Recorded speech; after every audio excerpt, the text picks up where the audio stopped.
اللهم نفعا وصلاحا وإصلاحا يا رب العالمين. اللهم اجعل هذه الدقائق بردا وسلاما على القلوب ونور وأمل للشفاء والعافية.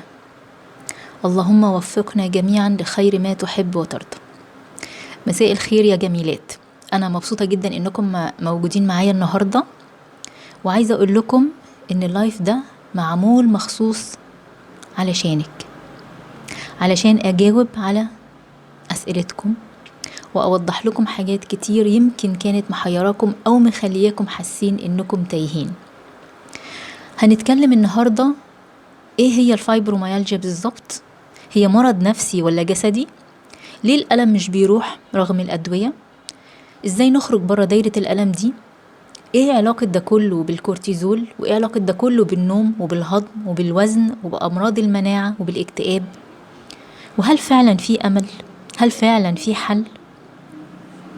وكمان هرد على الأسئلة اللي وصلتني منكم اللي كانت هنا على الشات، وهشرح ايه اللي ممكن تعمليه دلوقتي وتبدأي بيه دلوقتي حالا عشان تاخدي خطوات حقيقية نحو التعافي. وفي كمان هدية في آخر اللايف، هدية هتكون بكلمة سر للمشتركين أو للمميزين اللي هيكملوا معانا لآخر اللايف. تمام؟ جاهزين نبدأ؟ جاهزين؟ قولولي جاهزين، اكتبولي جاهزين. جاهزين جاهزين جاهزين جاهزين جاهزين جاهزين ان شاء الله. حلو قوي. جاهزين مستعدين جاهزين مستعدين. حلو حلو حلو. اللايف النهارده مش لايف طبي تقليدي. اللايف النهارده معمول علشان الألم اللي بتمري بيه، علشان الرحلة الطويلة اللي انتي مشيتيها وكتير حسيتي ان مفيش فايدة فيها.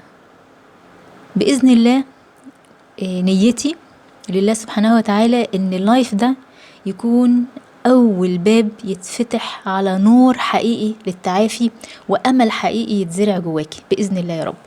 أنا عارفة إنك تعبانة والناس مش مصدقة، وإن تحاليلك كويسة بس انتي مش كويسة، وإنك بتصحي تعبانة أكتر ما بتنامي، وإن في ألم في الجسم كله، مخك مش صافي وبتنسي ومش عارفة تنامي وما عندكيش طاقة ومرهقة باستمرار. ممكن كمان تكوني عصبية وبتزعقي لأي سبب أو بتعيطي برضو لأقل سبب. بطنك بتوجعك، عندك شراهة أو جوع بزيادة.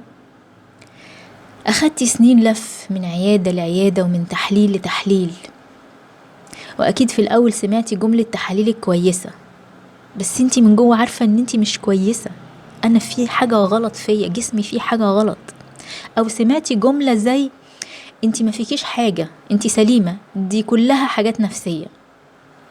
بس انتي برضو عارفة ان ألمك حقيقي، مش وهم في دماغك، مش حاجة بتتخيليها، هي حاجة حقيقية انتي حساها. أنا مقدرة جدا جدا جدا فوق ما تتصوري المعاناة اللي انتي بتمري بيها، صدقا والله العظيم. أنا من أول ما بدأت إعلان عن برنامج رحلة تعافي من الفايبروميالجيا الشهر اللي فات، وعايزة أقول لكم إن جالنا خلال الشهر ده ما يزيد عن 6000 رسالة وكومنت، رسائل ألم. وأنا ببقى حريصة إن أنا أقرأ وأتابع الرسائل والكومنتات كل فترة اللي بتتبعت على صفحتي. وياما عيطت وأنا بقرأ رسائلكم أو كومنتاتكم، عيطت بجد، عيطت من عمق الألم والحيرة واللخبطة اللي كنت بحس إن صاحبة الرسالة أو التعليق عايشاها، حاسة بيها، حاسة بوجعها، حاسة بإحساسها بالعجز، إنها ما بقتش عارفة تعمل إيه تاني. والله والله ما في حد كان بيبعت لي رسالة أو كومنت وبقى أشوفه إلا وكنت بدعي لها من قلبي، ودعيت ربنا من قلبي سبحانه وتعالى إن هو يقدرني على المسؤولية دي، وإن يجعل برنامج رحلة تعافي طريق نور وأمل وشفاء حقيقي لكل موجوع. وأخدت عهد على نفسي إني أساعدك بقدر الإمكان ترجعي إحساسك بالتمكين من تاني، إحساسك بالتمكين من تاني، وتخرجي من وعي الضحية والمفعول بيه لوعي الفاعل واللي يقدر يعمل ويمشي خطوة خطوة لحد ما يوصل بإذن الله. أنا اسمي لانا مجدي، هيلث كوتش معتمدة وباحثة ومختصة في التغذية الشفائية والصحة الشمولية، واشتغلت مع مئات السيدات اللي عندهم أمراض مزمنة ومعقدة. شغفي هو دراسة وبحث الأسباب اللي ورا الألم الحقيقي اللي ما بيظهرش في التحاليل وملوش علاج في الطب الدوائي، الأمراض اللي بيطلق عليها مزمنة، وإني أساعد السيدات بالذات إن هم يوصلوا للتعافي الحقيقي قدر الاستطاعة ويعيشوا حياتهم بدون ألم وبدون مسكنات مؤقتة. ووصلت لليقين اللي بيقول إن الفايبروميالجيا مش لغز. الفايبرو مش لغز، الفايبرو محتاجة حد يفهمها بجد. ودي أول خطوة في التمكين اللي هعملها معاكي في لايف النهاردة. هفهمك يعني إيه فايبرو، إيه اللي بيدور في جسمك، إيه اللي انت محتاجاه فعلا علشان تمشي في طريق تعافي حقيقي يقلل ألمك ووجعك ويرجعلك ثقتك في نفسك وفي الحياة من تاني. وليه بقى؟ ليه نفهم؟ ما أقول الحل على طول. السؤال ده مهم قوي. ليه الفهم؟ ما أقول الحل على طول لسببين مهمين جدا، وركزي معايا قوي. أولا، الفهم هو أولى بوابات الشفاء. الفاهم بيعرف يختار وبيعرف يصبر على اختياره ويستمر عليه. تخيلي كده حد تايه في مكان جديد، تمام، ومعاه خريطة، بس هو مش فاهم أو هو مش عارف هو واقف فين ومش فاهم يقرأ الخريطة ازاي. هل ده حد هيعرف يوصل؟ لا، أكيد لا. طيب، هيفضل يلف في دوائر عشوائية، يتعب أكتر ومش هيعرف يستفيد من الخريطة اللي معاه. نفس الشيء مع الفايبروميالجيا.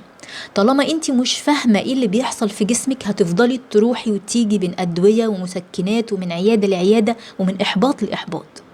لكن أول ما بتفهمي هتبدأي تتحركي بثقة وتختاري الطريق اللي فعلا يساعدك، تعرفي أصلا تختاري الطريق.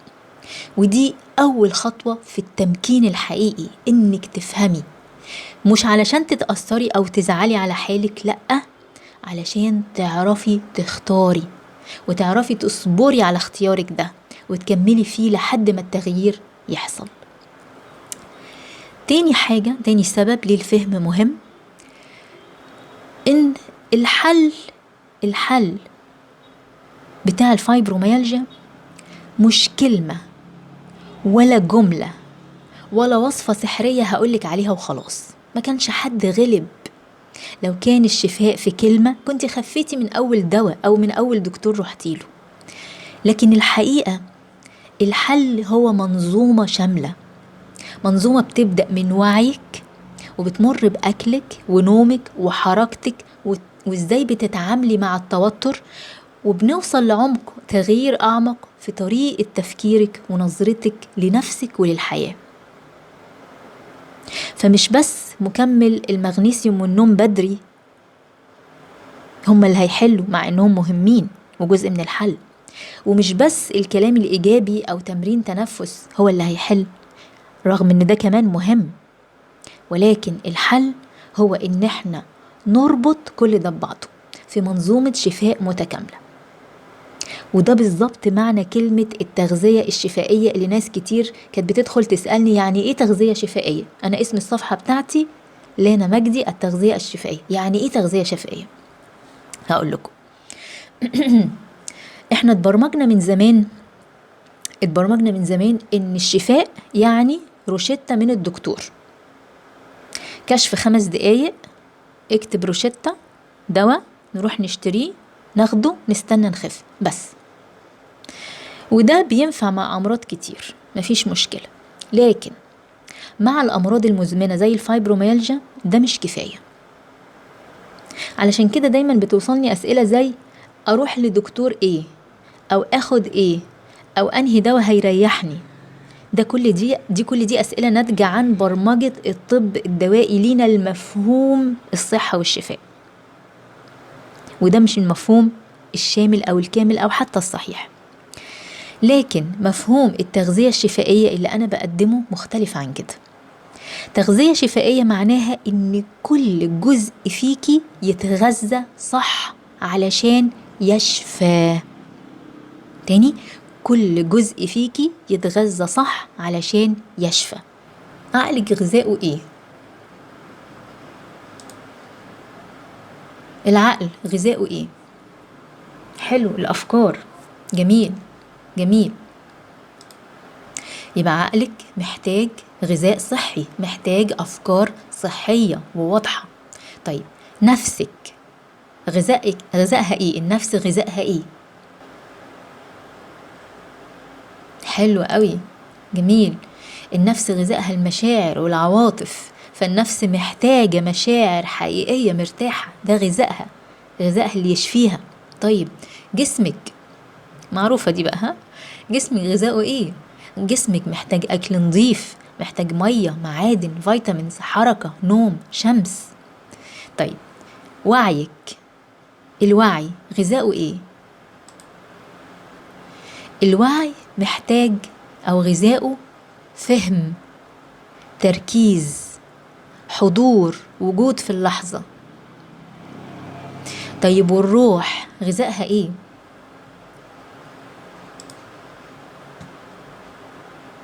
حلو، الإدراك والفهم، برافو، جميل. الروح غذائها ايه؟ المعرفة، الصحبة. جميل جميل. الروح غذائها الوصال، الاتصال بالخالق سبحانه وتعالى. دول كم حاجة قلناهم؟ 1 2 3 4 5، 5 أجزاء. انتي ال5 أجزاء دول، وال5 أجزاء اللي فيكي يعني احنا كبني ادمين كل واحد فينا فيه ال5 أجزاء دول، وال5 أجزاء كل جزء منهم محتاج تغذية تشفيه.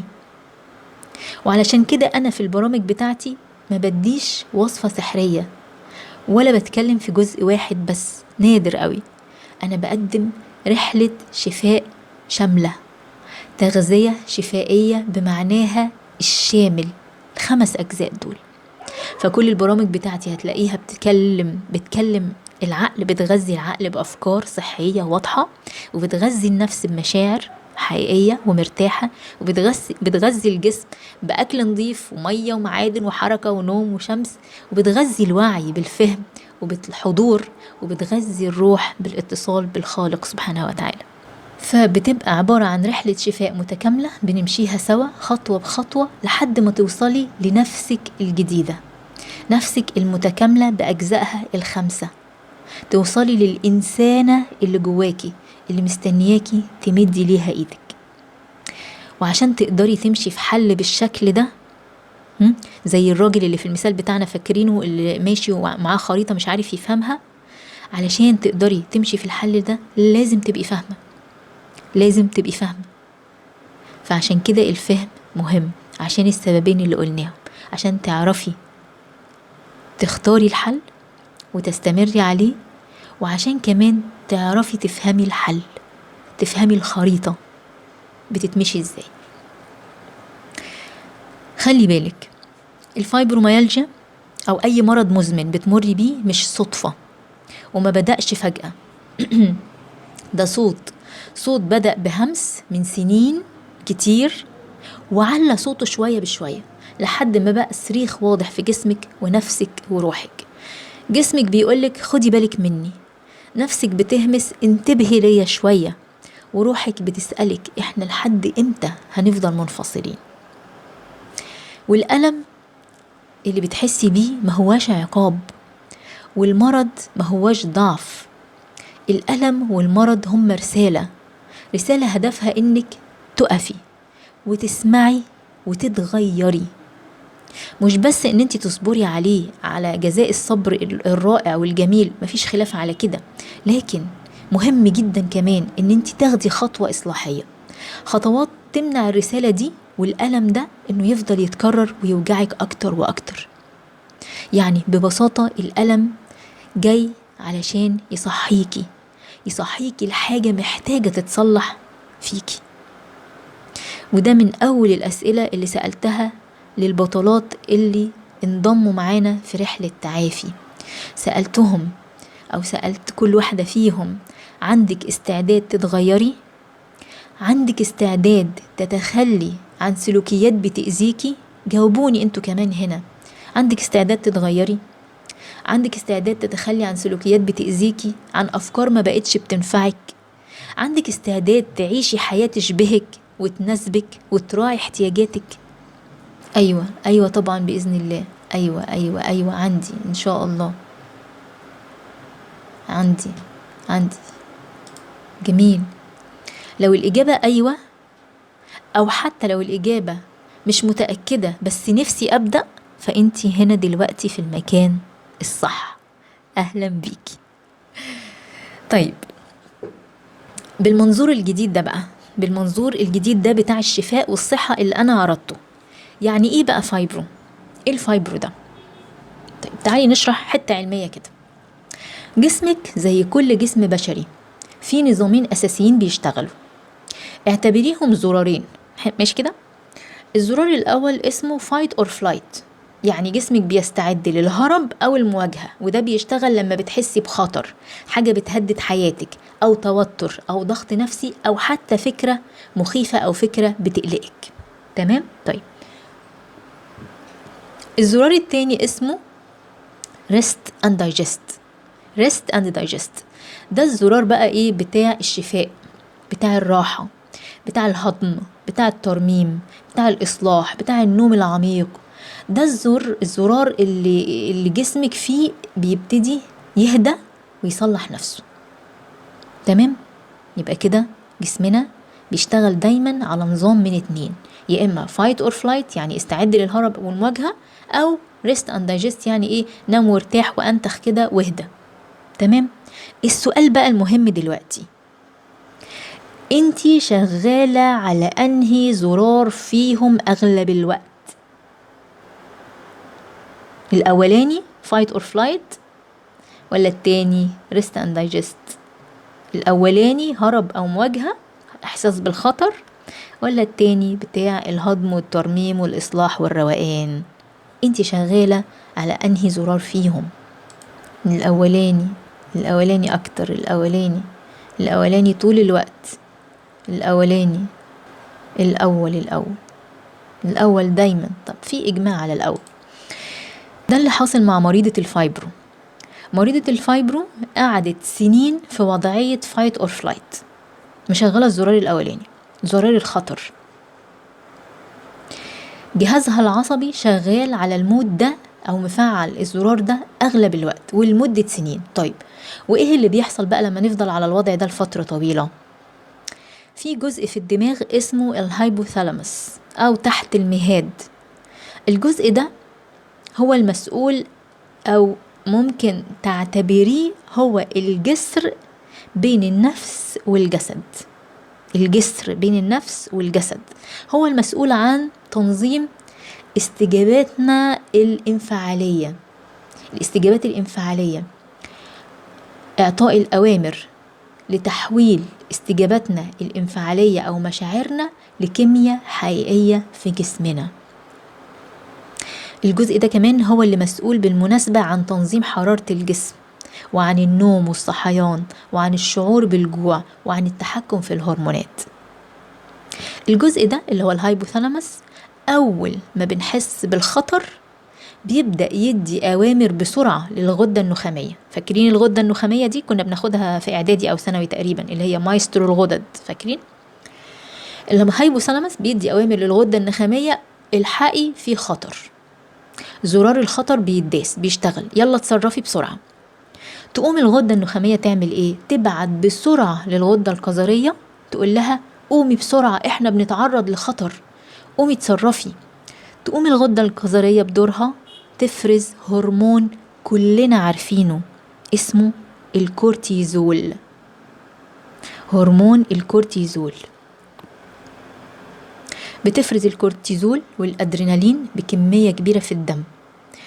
فتقومي انت بقى تحسي بإيه في الوقت ده؟ تحسي بخفقان مفاجئ في القلب، كأن قلبك بيجري، في هبد في قلبك كده بدون سبب. مين بتحسي كده؟ تحسي كمان ممكن ضيق في التنفس أو تنفس سطحي سريع، اللي هو كده، كأنك ناسية تتنفسي بعمق، تنفس سطحي مش نفس عميق. ممكن كمان تحسي برعشة بسيطة أو توتر عضلي، شد عضلي، تشنج عضلي فجأة، أو بتترعشي. مين بيحصل له كده؟ ممكن كمان تحسي بشعور مفاجئ بالخوف أو التوتر من غير ما يبقى فيه حاجة، مفيش سبب واضح لكده، بس حسيتي فجأة بخوف أو توتر داخلي. ممكن كمان تحسي بألم ورغبة في الترجيع أو تقلصات في البطن أو عايزة تدخلي الحمام. ممكن كمان تحسي بسخونة مفاجئة في جسمك أو برودة مفاجئة. وممكن تحسي بدوخة أو عدم توازن أو إحساس بالتوهان. وممكن كمان أي صوت عالي أو نور مفاجئ يبقى مزعج جدا بالنسبة لك. وممكن كمان تهجم عليكي في الوقت ده أفكار سلبية أو قلق، وكأن في موجة من الأفكار السوداوية اللي تقلق هجمت عليكي فجأة. مين بيحصل له كده ساعات فجأة وبدون إنذار؟ أنا بحس كده كتير والله، حقيقي جدا. أنا بحس دايما بكده. كل ده فعلا بيحصل كتير طول الوقت، بيحصل كده طول الوقت، كل ده موجود، كل الأعراض كتير كتير كتير. أنا يا نهار أبيض، هبات سخونية، أنا بحس كل ده. أنا فعلا موجود. كل ده بيحصل ليه؟ كل ده بيحصل لأن الجسم مضحوك عليه. الجسم افتكر إن فيه خطر، الجسم افتكر إن فيه خطر، تمام؟ وجسمنا لما بيفتكر إن فيه خطر بيروح يعلي الكورتيزول، علشان الكورتيزول يضخ دم عالي جدا في القلب وفي العضلات، ويعمل انتباه قوي جدا في الجسم، علشان بيحفزه إن فيه خطر، في مصيبة بتحصل، الشخص ده لازم يجري أو يتخانق. فمحتاجين قوة، محتاجين انتباه، محتاجين تركيز. فهمنا الفكرة؟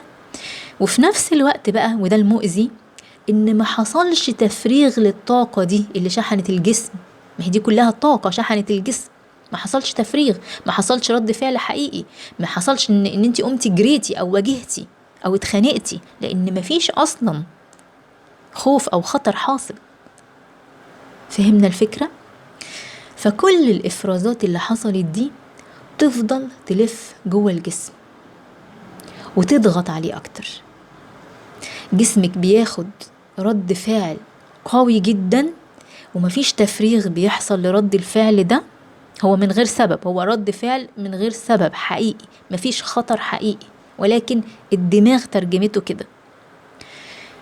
والجسم تصرف على هذا الأساس، والغدة الكظرية تصرفت على هذا الأساس، ومفيش تفريغ حصل لكل ده، وتفضل السايكل دي شغالة لمدة طويلة. ده بيخلي الجهاز العصبي بتاعك يبقى دايما في حالة تأهب. عارفة اللي بيتضرب طول الوقت، فبقى أي حد يجي ينفخ جنبه فاهمة يقوم يلطش بقى في الكل، بقى حاجة زي كده، حساس جدا، أي حاجة تحصل يفرز كورتيزول. وبتستمر السايكل دي وبتفضل مستمرة. وهقول الأعراض اللي بتحصل معاها دلوقتي، لحد ما الغدة بتاعتك تضعف وتتعب وتدخل في سايكل تانية اسمها الإجهاد الكظري. عشان كده في ناس بتقول لأ، أنا الكورتيزول عندي قليل. هو مش قليل، هو حصل إجهاد كظري، يعني الغدة فضلت تفرز كورتيزول لحد ما تعبت وما بقتش قادرة تفرز تاني. فبنقول ان انا ازاي انا عندي كل اعراض الكورتيزول المرتفع ده انا اصلا الغدة عندي مش شغالة، هي تعبت مش شغالة، في فرق كبير. طيب ايه بقى اللي بيحصل مع استمرار ارتفاع الكورتيزول ده لسنين طويلة؟ اولا هتلاقي نومك بقى متقطع، ومش مرتاحة في النوم. مين بيحصل له كده؟ بتصحي تعبانة كأنك ما نمتيش، تركيزك ضعيف، في ضبابية في التفكير، جسمك حساس لأي صوت أو أي لمس. أنا كان معايا بطلة من البطلات بتقولي ما كنتش بقدر حد يلمسني، اللمسة الواحدة كانت بتبقى مؤلمة، كنت بصوت من أي لمسة. الحمد لله هي تشافت تماما دلوقتي بفضل الله سبحانه وتعالى. عضلاتك بتبقى مشدودة ومتشنجة حتى وانت نايمة. بطنك بيبقى فيها انتفاخات وتقلصات. البريود عندك أو الدورة ما بتبقاش منتظمة أو منتظمة بس مؤلمة. ليه كل ده بقى يحصل؟ لأن جسمك مش في وضع الشفاء، جسمك مش بيدخل في وضع ريست اند دايجست، جسمك في حالة طوارئ مزمنة، سرينة الطوارئ شغالة فيه أغلب الوقت، وده مش الوضع الطبيعي اللي جسمنا مخلوق إنه يتعامل معاه. جسمنا مخلوق إنه يتعامل مع حالة طارئة سريعة وخلصت، وباقي اليوم كله في وضع ريست اند دايجست، وضع الاستشفاء. وده باختصار جزء كبير من معنى كلمة فايبروميالجيا. هي مش مرض عضلي، هي مرض تنظيمي عصبي هرموني. جسمك مش قادر يهدى، مش قادر يشيل كل الأحمال اللي عليه، مش قادر يفرق بين تهديد حقيقي وفكرة مزعجة. فالرسالة اللي بيبعتها لك ألم وإرهاق وتعب مستمر. وصلت النقطة دي؟ مفهوم تمام، وصلت. هنتكلم عن التحاليل دلوقتي. طيب، بما ان اللي بيحصل ده كله او ان اللي حصل ده كله وانا شرحته بدأ من ايه لو تفتكروا؟ من توتر وخوف داخلي. يبقى كده الفايبروميالجيا مرض نفسي ادم بدأ من توتر وخوف داخلي. ايه رأيكم؟ خليني اجاوب على طول. الفايبرو في حالات كتير بتبدأ نفسيا، بمعنى بتبدأ بإجهاد نفسي مزمن، قلق، توتر مكتوم على مدار سنين، صدمات ما تعالجتش. لكن الحقيقة ان اللي بدأ كحالة نفسية ما وقفش عند النفس. الضغط النفسي المستمر خلى محور التوتر اللي هو محور الهايبوثالاموس اللي كلمت الغدة النخامية واللي كلمت الغدة الكظرية، ده اسمه محور التوتر أو HPA. تمام؟ الضغط النفسي المستمر ده خلى المحور ده طول الوقت شغال على الفاضي وعلى المليان شغال. ممكن انتي بالوعي بتاعك العادي مش حاسة ان فيه حاجة، لكن اللاواعي بتاعك يعني قلقان، متوتر، مضغوط، تعبان، مكتوم، عنده مشكلة. فلما المحور ده بيفضل متوتر لمدة طويلة بيسبب بقى خلل جسدي حقيقي. يبقى الموضوع بدأ نفس بس وصل للخلل الجسدي. إفراز الكورتيزول بقى مزمن، حصل خلل في الناقلات العصبية، التهابات في الجسم، إرهاق في الجهاز العصبي، اضطراب في حاجة اسمها الميتوكوندريا، والميتوكوندريا دي هي مصانع إنتاج الطاقة في كل خلية، علشان كده بتبقي تعبانة ومرهقة، وألم مزمن في العضلات والمفاصل من غير سبب عضوي واضح. بمعنى أبسط، حتى لو الألم والتعب بدأ نفسيا، جسمك هو اللي سمع وشال وتأثر فعلا، وبدأ دورة مغلقة من التوتر النفسي اللي بيزود التهابات الجسم، والالتهابات تزود الألم، والألم يزود التوتر النفسي، وهكذا. شفتي الدايرة دي ماشية ازاي؟ دايرة بتغذي بعضها، دايرة شريرة بتغذي بعضها. بس إن شاء الله الجميل إن إحنا بفضل الله سبحانه وتعالى نقدر نكسر الدايرة دي. الحل مش علاج نفسي لوحده، ولا نظام أكل لوحده، ولا حباية هتاخديها. بالله عليكي بعد كل اللي شرحته ده، هل في حباية ممكن ناخدها تصلح كل ده؟ لا طبعا لا. حلو قوي.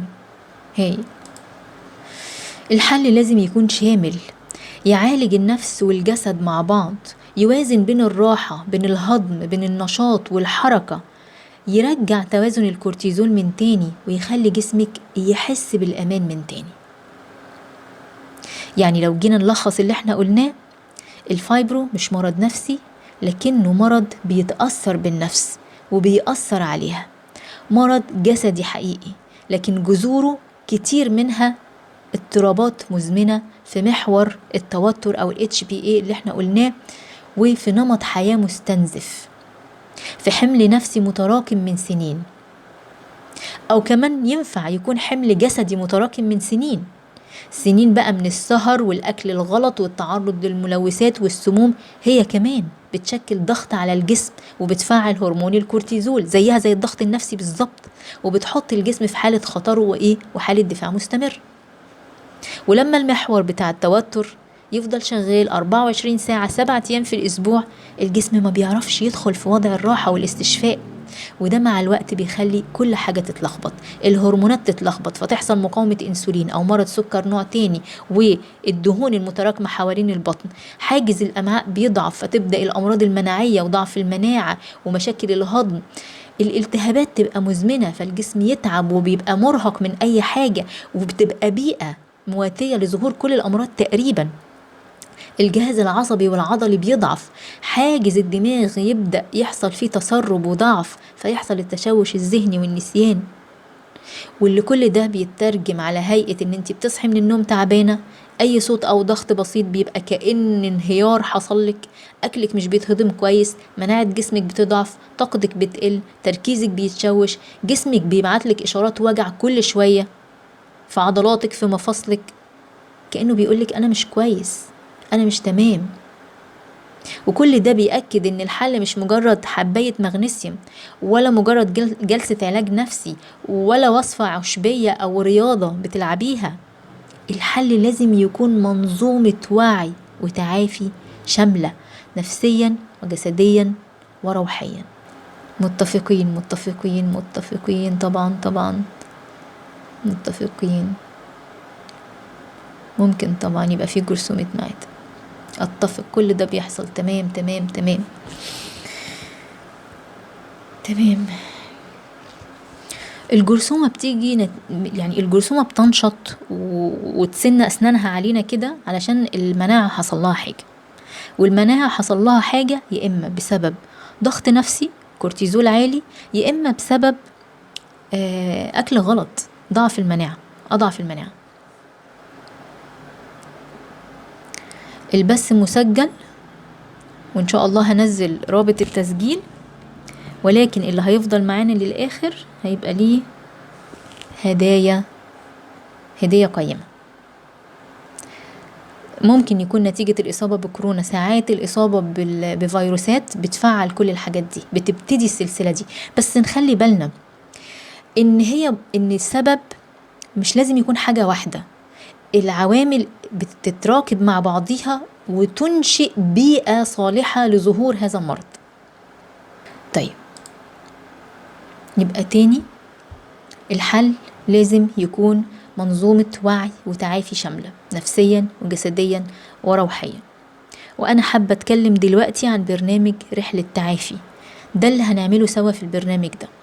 على مدار 3 شهور كاملة هنبني جسر من التوازن، من أول الوعي لحد النوم، للأكل، للحركة، للراحة النفسية، للأفكار والتعامل مع مشاعر الخطر وعدم الأمان، علشان ما يبقاش فيه صراع بينك وبين جسمك، بل بالعكس، جسمك يبقى معاكي مش ضدك، تبقوا أصحاب مش أعداء، ويرجع التواصل بينكم من تاني. كتير من مريضات الفايبرو بتنفصل شعوريا عن جسمها من كتر الإحساس المتكرر بالألم، والانفصال ده في ذاته بيزود دايرة الألم وبيغذيها. الحل الحقيقي إن احنا نرجع جسمك لوضعه الطبيعي، للوضع الطبيعي بتاعه زي ما ربنا خلقه، نعلم جهازك العصبي تاني يرجع يهدى، نعيد برمجة محور التوتر ال HPA اللي اتكلمنا عنه، وده بيحصل خطوة بخطوة، مش بيحصل بين يوم وليلة، مش بيحصل بحباية ناخدها أو بحاجة واحدة نعملها، بيحصل بمجموعة خطوات متراتبة ومتكاملة على بعض، بالأكل، بالنوم، بالتفكر، بالوعي، وبالروحانية طبعا. طيب دلوقتي أنا هستعرض معاكم بعد الشرح ده مجموعة من الأسئلة اللي جاتني وهجاوب ايه، يعني هشرح من خلال الإجابة عليها. ليه الأدوية مش كفاية؟ ليه الأدوية مش كفاية؟ أعتقد بعد اللي احنا قلناه الإجابة بقت واضحة. الأدوية بتاعت الفايبرو كلها مسكنات، مفيش علاج. هي بتسكت العرض بس مش بتسأل ليه الألم ده موجود أصلا. عشان كده اللي بياخدوا الأدوية بيحسوا بتحسن مؤقت في الأول، لكن بعد شوية الأثر بيبتدي يقل حتى لما بنزود الجرعة وبنرجع لنقطة الصفر من تاني. الدواء هو مفهوم مطبق في الطب الدوائي فقط. الطب الدوائي بيشوف دايما ايه العرض اللي حصل فيبدأ يدي مستحضر يعاكس الأعراض دي. خليني أدي أمثلة. مثلا في سخونة حصلت في الجسم، حد سخن، تمام، يبقى نديله خافض حرارة. العرض اللي طلع ايه؟ سخونة، يبقى ندي مخفض حرارة. طيب في ضغط عالي، يبقى ندي حباية تقلل الضغط. في ترجيع، يبقى ندي حقنة توقف الترجيع. في التهاب، يبقى ندي حاجة تضاد هذا الالتهاب. وكأن في حرب بين جهتين، كأن الجسم عايز يعمل أكشن معين، يقوم الدواء يدخل يحارب الأكشن ده، يحارب الفعل ده بهدف إنه يثبطه، يخليه يسكت ما يعملش كده. دي الفكرة اللي قائم عليها أغلب الأدوية بتاعة الأمراض المزمنة بالذات في منظومة الطب الدوائي. لكن منظومة الطب الوظيفي بنرجع بقى خطوتين 3 كده لورا وبنسأل إيه السبب الجذري؟ فين أول الخيط؟ ليه حرارة الجسم ارتفعت؟ ليه الضغط ارتفع؟ ليه في ترجيح حصل؟ لما بنحط إيدينا على المسبب والجذر بنعرف نبدأ منظومة شفاء حقيقية ونرجع للجسم توازنه تاني، وما بنفضلش بقى عايشين في الخناقة بتاعة الأعراض والأدوية. في مثال مثلا الضغط المرتفع اللي ذكرته، بنسأل هل الضغط ده ارتفع بسبب مثلا عدم توازن في الأملاح في الجسم، ولا بسبب التهابات أدت مثلا لضيق في الشرايين؟ وبناء على السبب بنعلم المريض إزاي ياكل كويس ويعدل إيه في أسلوب حياته علشان يعالج اختلال الأملاح أو الالتهابات، وضغطه يرجع يتظبط طبيعي من غير ما يضطر ياخد حاجة طول العمر. وده بقى بينقلنا للسؤال التاني. الأول فهمنا الفكرة دي، فهمنا ليه الأدوية في الأمراض المزمنة زي الفايبرو ما بيجيبش نتيجة. ادوني بس فيدباك ان انتوا معايا. علشان كده فعلا مهم نشتغل على كل المحاور. هنتكلم عن الأمراض المناعية دلوقتي وإيه علاقتها بالفايبر. حبيت وحسيت بأمل رهيب بعد كلامك. الحمد لله يا كوثر، الحمد لله. انفصال الشعور ده وصف صح للي أنا فيه. هل التكميم له علاقة؟ التكميم ده قصة حزينة ومؤسفة. طيب ايه تاني عايز اشوف؟ تمام معاكي، تمام. طيب خلينا نكمل. ده بقى بينقلنا للسؤال التاني، ايه علاقة الأكل بالموضوع؟ ناس كتير للأسف فاكرة ان الأكل دوره ثانوي، وده برضو جاي من برمجة الطب الدوائي اللي نادر قوي ان الطبيب يكلمك فيه عن جذر المرض. يعني نادر قوي لما تلاقي طبيب يشرح لك المرض بتاعك حصل ليه او علاقته بالاكل ايه. وده ناتج من ان مناهج كليات الطب تركيزها دايما بيبقى على الامراض والاعراض مش على التغذية. ففعلا في اطباء كتير ما يعرفوش دور الاكل في نشأة الامراض. طيب ايه علاقة الاكل بالفايبرو؟ علاقة الأكل بالفايبروميالجيا هي علاقة من أعمق وأعقد ما تتخيلي. كل حتة في جسمك بتتصنع من الأكل اللي بتاكليه، هرموناتك، جلدك، شعرك، عضلاتك، أعصابك، عينيكي، رجلك، كل حتة فيكي حرفيا بتتصنع من الأكل. والجهاز الهضمي بتاع جسمك مش مجرد مكان بيتهضم فيه الأكل وخلاص، ده الجهاز الهضمي ده هو مركز تصنيع عدد كبير جدا من النواقل العصبية زي السيروتونين مثلا اللي ليه علاقة مباشرة بالمزاج وبالنوم وبتحمل الألم. فأي خلل في الهضم أو في بكتيريا الأمعاء أو في امتصاص المغذيات معناه إن جسمك مش واصل له وقود صح، مش واصل ليه يعني الحجر البناء صح، وده بيترجم لإرهاق وألم ومزاج سيء وصعوبة في النوم ومناعة ضعيفة. يعني لو أمعائك مش شغالة كويس أو أكلك بيسبب لك التهابات مزمنة، يبقى طبيعي جدا تحسي بأعراض الفايبرو بشكل أقوى. ومن هنا نرجع نقول تاني، الشفاء مش مسكن ولا دواء بيحبس العرض. الشفاء الحقيقي بيبدأ من جذر الخلل، وجذر الخلل ده ممكن جدا يكون من طبق أكلك. أحد مسببات الفايبرو أو الخلل اللي بيجي في الهرمونات الالتهابات الأمعاء بيبقى من الأكل اللي بناكله.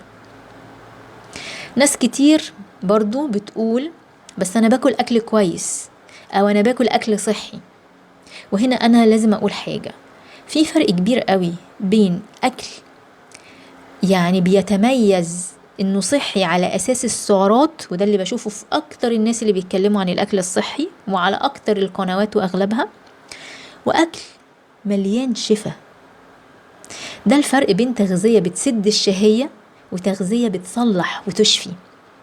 في أكل بيزود الالتهابات وفي أكل بيقللها، والالتهابات جزء أساسي في مرض الفايبرو. في أكل بيبوظ الأمعاء وفي أكل بيشفيها. في أكل بيعدل المزاج وفي أكل بيكهرب المزاج زيادة. في أكل بيدعم عمليات التشافي في جسمك وأكل بيهد فيها. الأكل أداة وقوة ناعمة بتوجهي بيها العمليات الحيوية اللي في جسمك، بتوجهي بيها هرموناتك، مزاجك، أعصابك، بتوجهي كل عضو في جسمك هيشتغل بكفاءة شكلها قد ايه. ومش بس نوعية الأكل اللي بتفرق، أوقات الأكل بتفرق، ترتيب الأكل بيفرق، وطبعا المشروبات والفيتامينات والمكملات. ففكرة أنا جربت أكل أكل صحي وما حسيتش بحاجة، أو أنا جربت أخد مكمل وما فرقش، خلاص بقى احنا دلوقتي ايه، بقينا فاهمين إن هي منظومة على بعض. وصعب قوي قوي، خليني أقولك بأمانة، صعب قوي تلاقي حد طبق المنظومة الشاملة وما لقاش نتيجة وتحسن مع الوقت. صعب صعب. بصوا أنا في الآخر هسيب وقت للأسئلة علشان بس ايه اللي بيكتب سؤال وأنا ما بشوفوش دلوقتي. تمام؟ صحيح يا أم يوسف. اللي بيخليني ما استفدش من الفيتامينات والمكملات ممكن يبقى في حاجة ناقصة، ممكن يبقى أمعائك مش قادرة تمتص الفيتامينات والمكملات، أو في جزء ناقص لسه محتاج السايكل تكمل عشان الجسم يعرف يستفيد من الفيتامين. فيتامين مثلا زي الكالسيوم، مش فيتامين، معدن زي الكالسيوم اللي كلنا عمالين ناخده عمال على بطال، لازم يبقى في سايكل معينة علشان الكالسيوم ده يدخل في العظم ويفيده. لو مش موجودة، لو واقع فيتامين د، لو واقع فيتامين كي2، الموضوع ما بيمشيش. طيب بعد اللي انا قلته ده بقى ممكن هنا يظهر تخوف عند البعض، اللي هو يا نهار ابيض ده الموضوع شكله كبير. انا مش هقدر اكيد اعمل كل الحاجات دي ولا التزم بيها.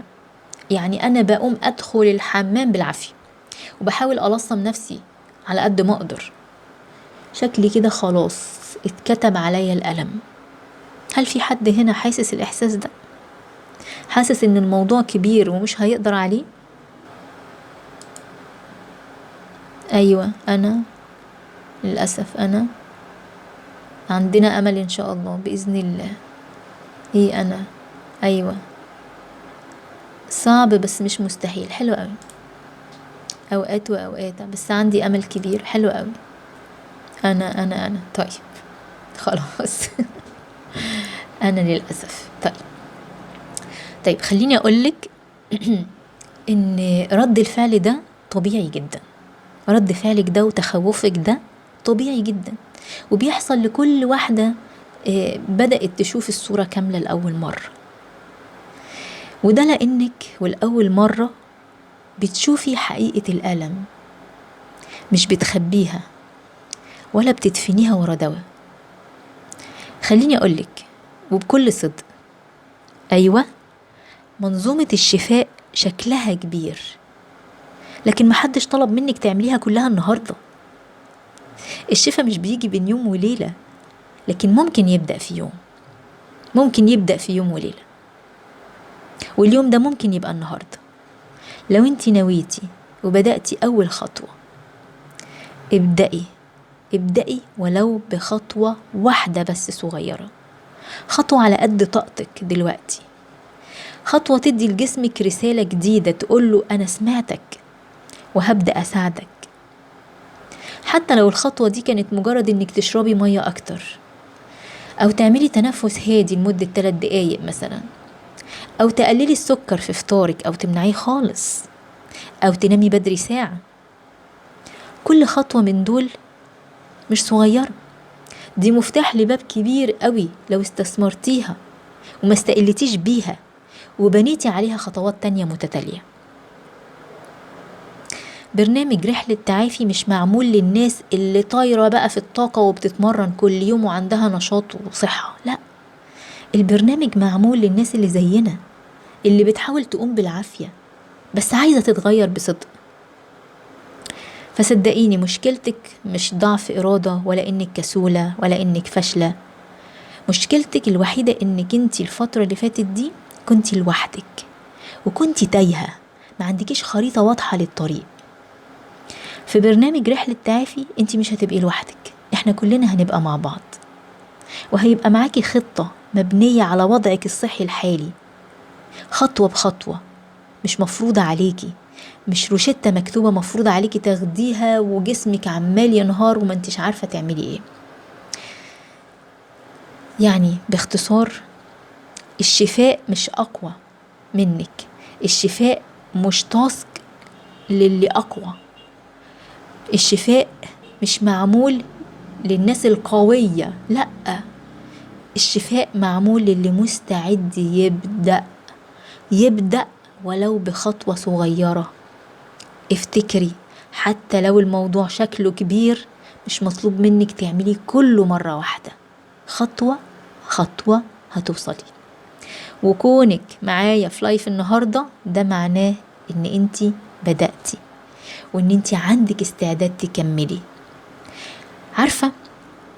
عارفة لو بتتحسني كل يوم بنسبة 1%، بس 1%، شوفي النسبة دي تبان بسيطة، ممكن حد يقعد يأنب نفسه ان انا مش كويس اصلا، ايه 1% دي؟ لا، دي مش بسيطة ابدا، تعالي بقى احسبيها معايا. عارفة 1% تحسن كل يوم معناه ايه بعد 30 يوم؟ معناه ان انتي تحسنتي 30%، يعني بقيتي إنسانة مختلفة بنسبة التلت، حققتي تقدم بنسبة التلت.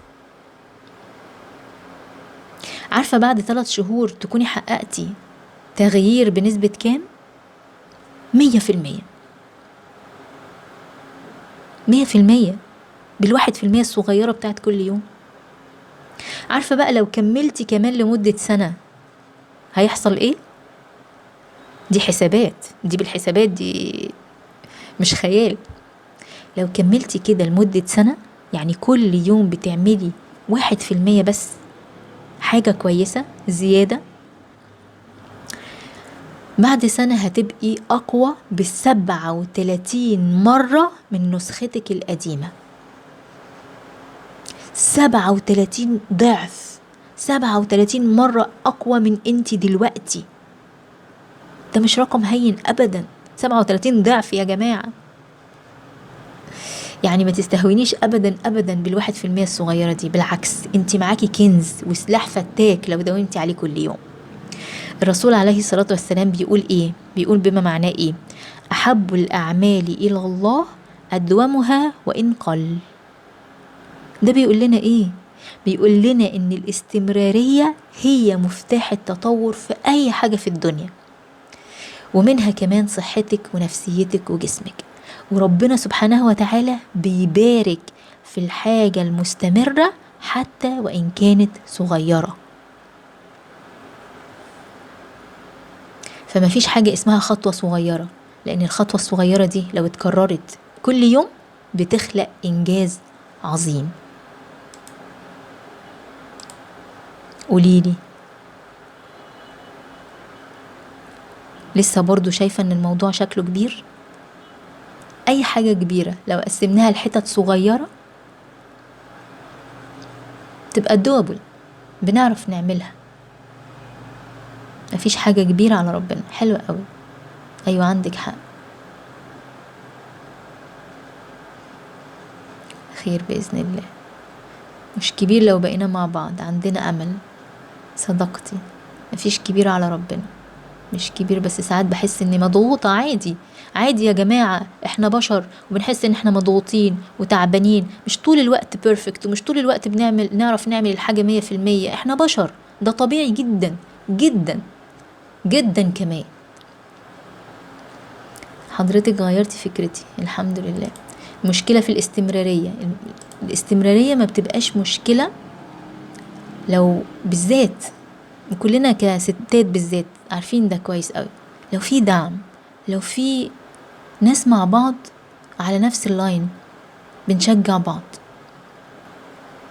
مش لازم التشجيع والعزيمة ناخدهم من القريبين مننا يا جماعة. ده أول حاجة إن شاء الله أنا هشتغل عليها في رحلة تعافي بإذن الله. من أول الأفكار اللي هنبتدي نغيرها الفكرة دي خالص. احنا مش هنفضل مستنين الناس من بره، ولا مستنين حد يفهمنا. احنا هنعمل احنا، وهنبقى مع بعض. احنا جروب مع بعض، وجروب كبير كمان هندعم فيه بعض. محدش يبعت فويس مسج مش هعرف اسمعها. اكتبوا.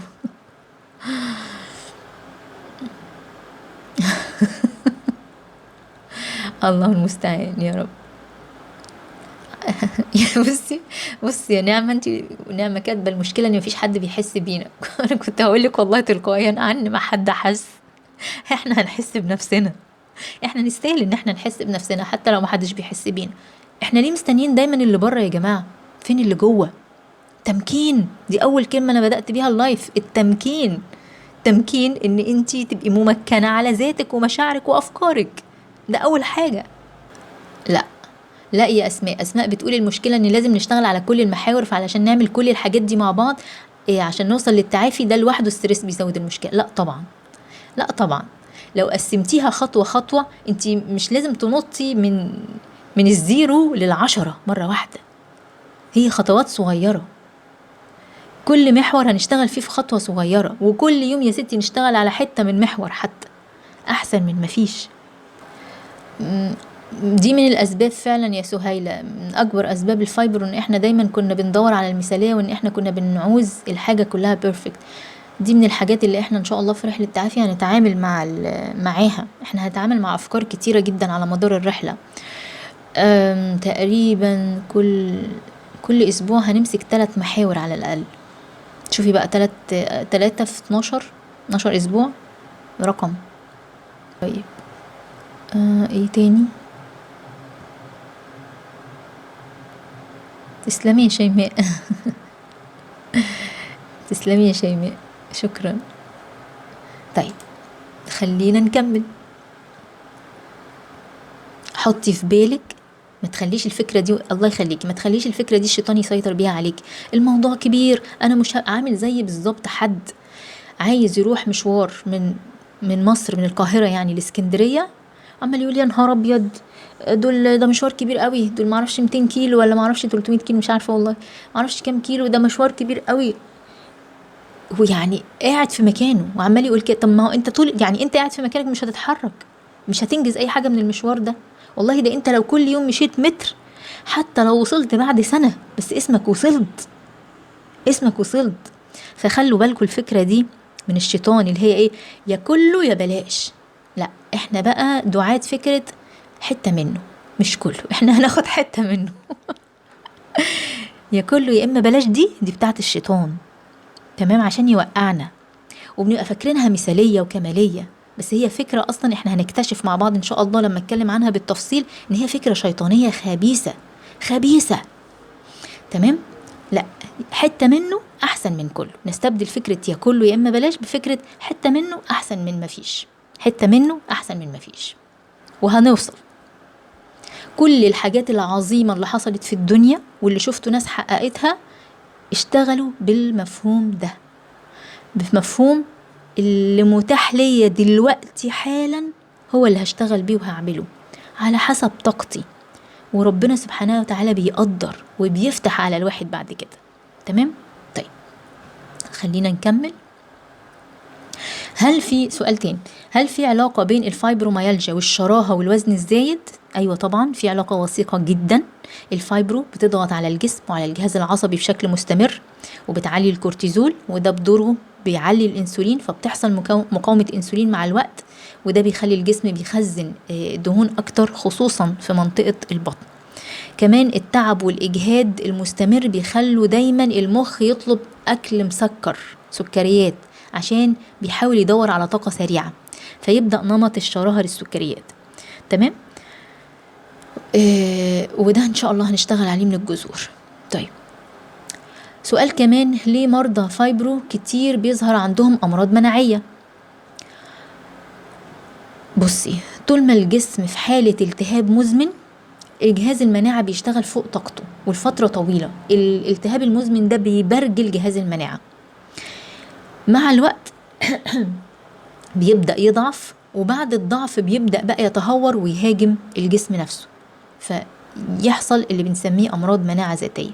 فالفايبرو مش مرض مناعي بالأساس، لكنه حالة بيمر بيها الجسم بتخليه مهيأ إنه يطور أمراض مناعية لو ما تدخلناش في الوقت الصح.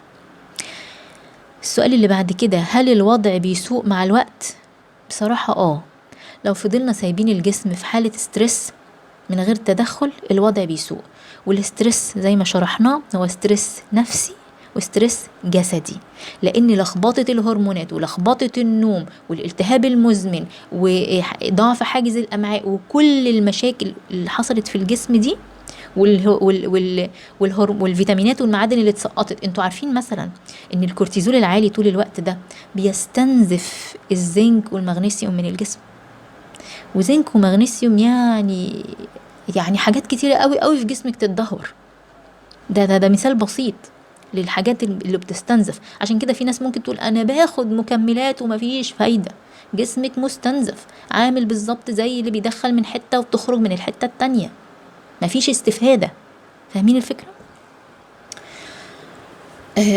فالوضع الصحي الغلط هو كمان ممكن بيعمل ستريس على الجسم. تمام. طول فترة الاسترس ده بيبدأ الجسم طبعا يسوء وبيتدهور. تمام. فضروري جدا جدا نرجع الجسم للتوازن بتاعه في أقرب وقت ممكن. وعلى فكرة الجسم مهما تأخرنا عليه بيتجاوب برضه. يعني الناس اللي تقول يا نهار أبيض ده أنا بقالي سنين والموضوع باظ عندي خالص، طب كده في حل؟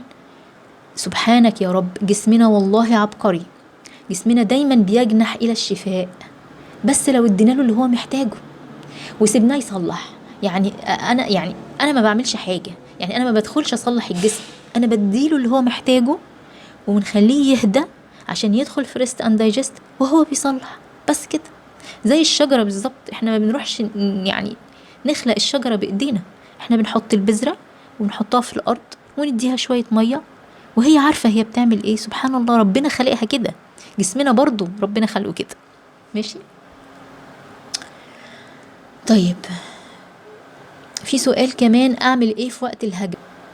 في وقت الهجمة اول حاجة اهدي، لازم تهدي، تاخدي نفس عميق كده وتعرفي ان الهجمة دي هتعدي. الهجمة معناها ان في تراكم حصل وطلع دلوقتي.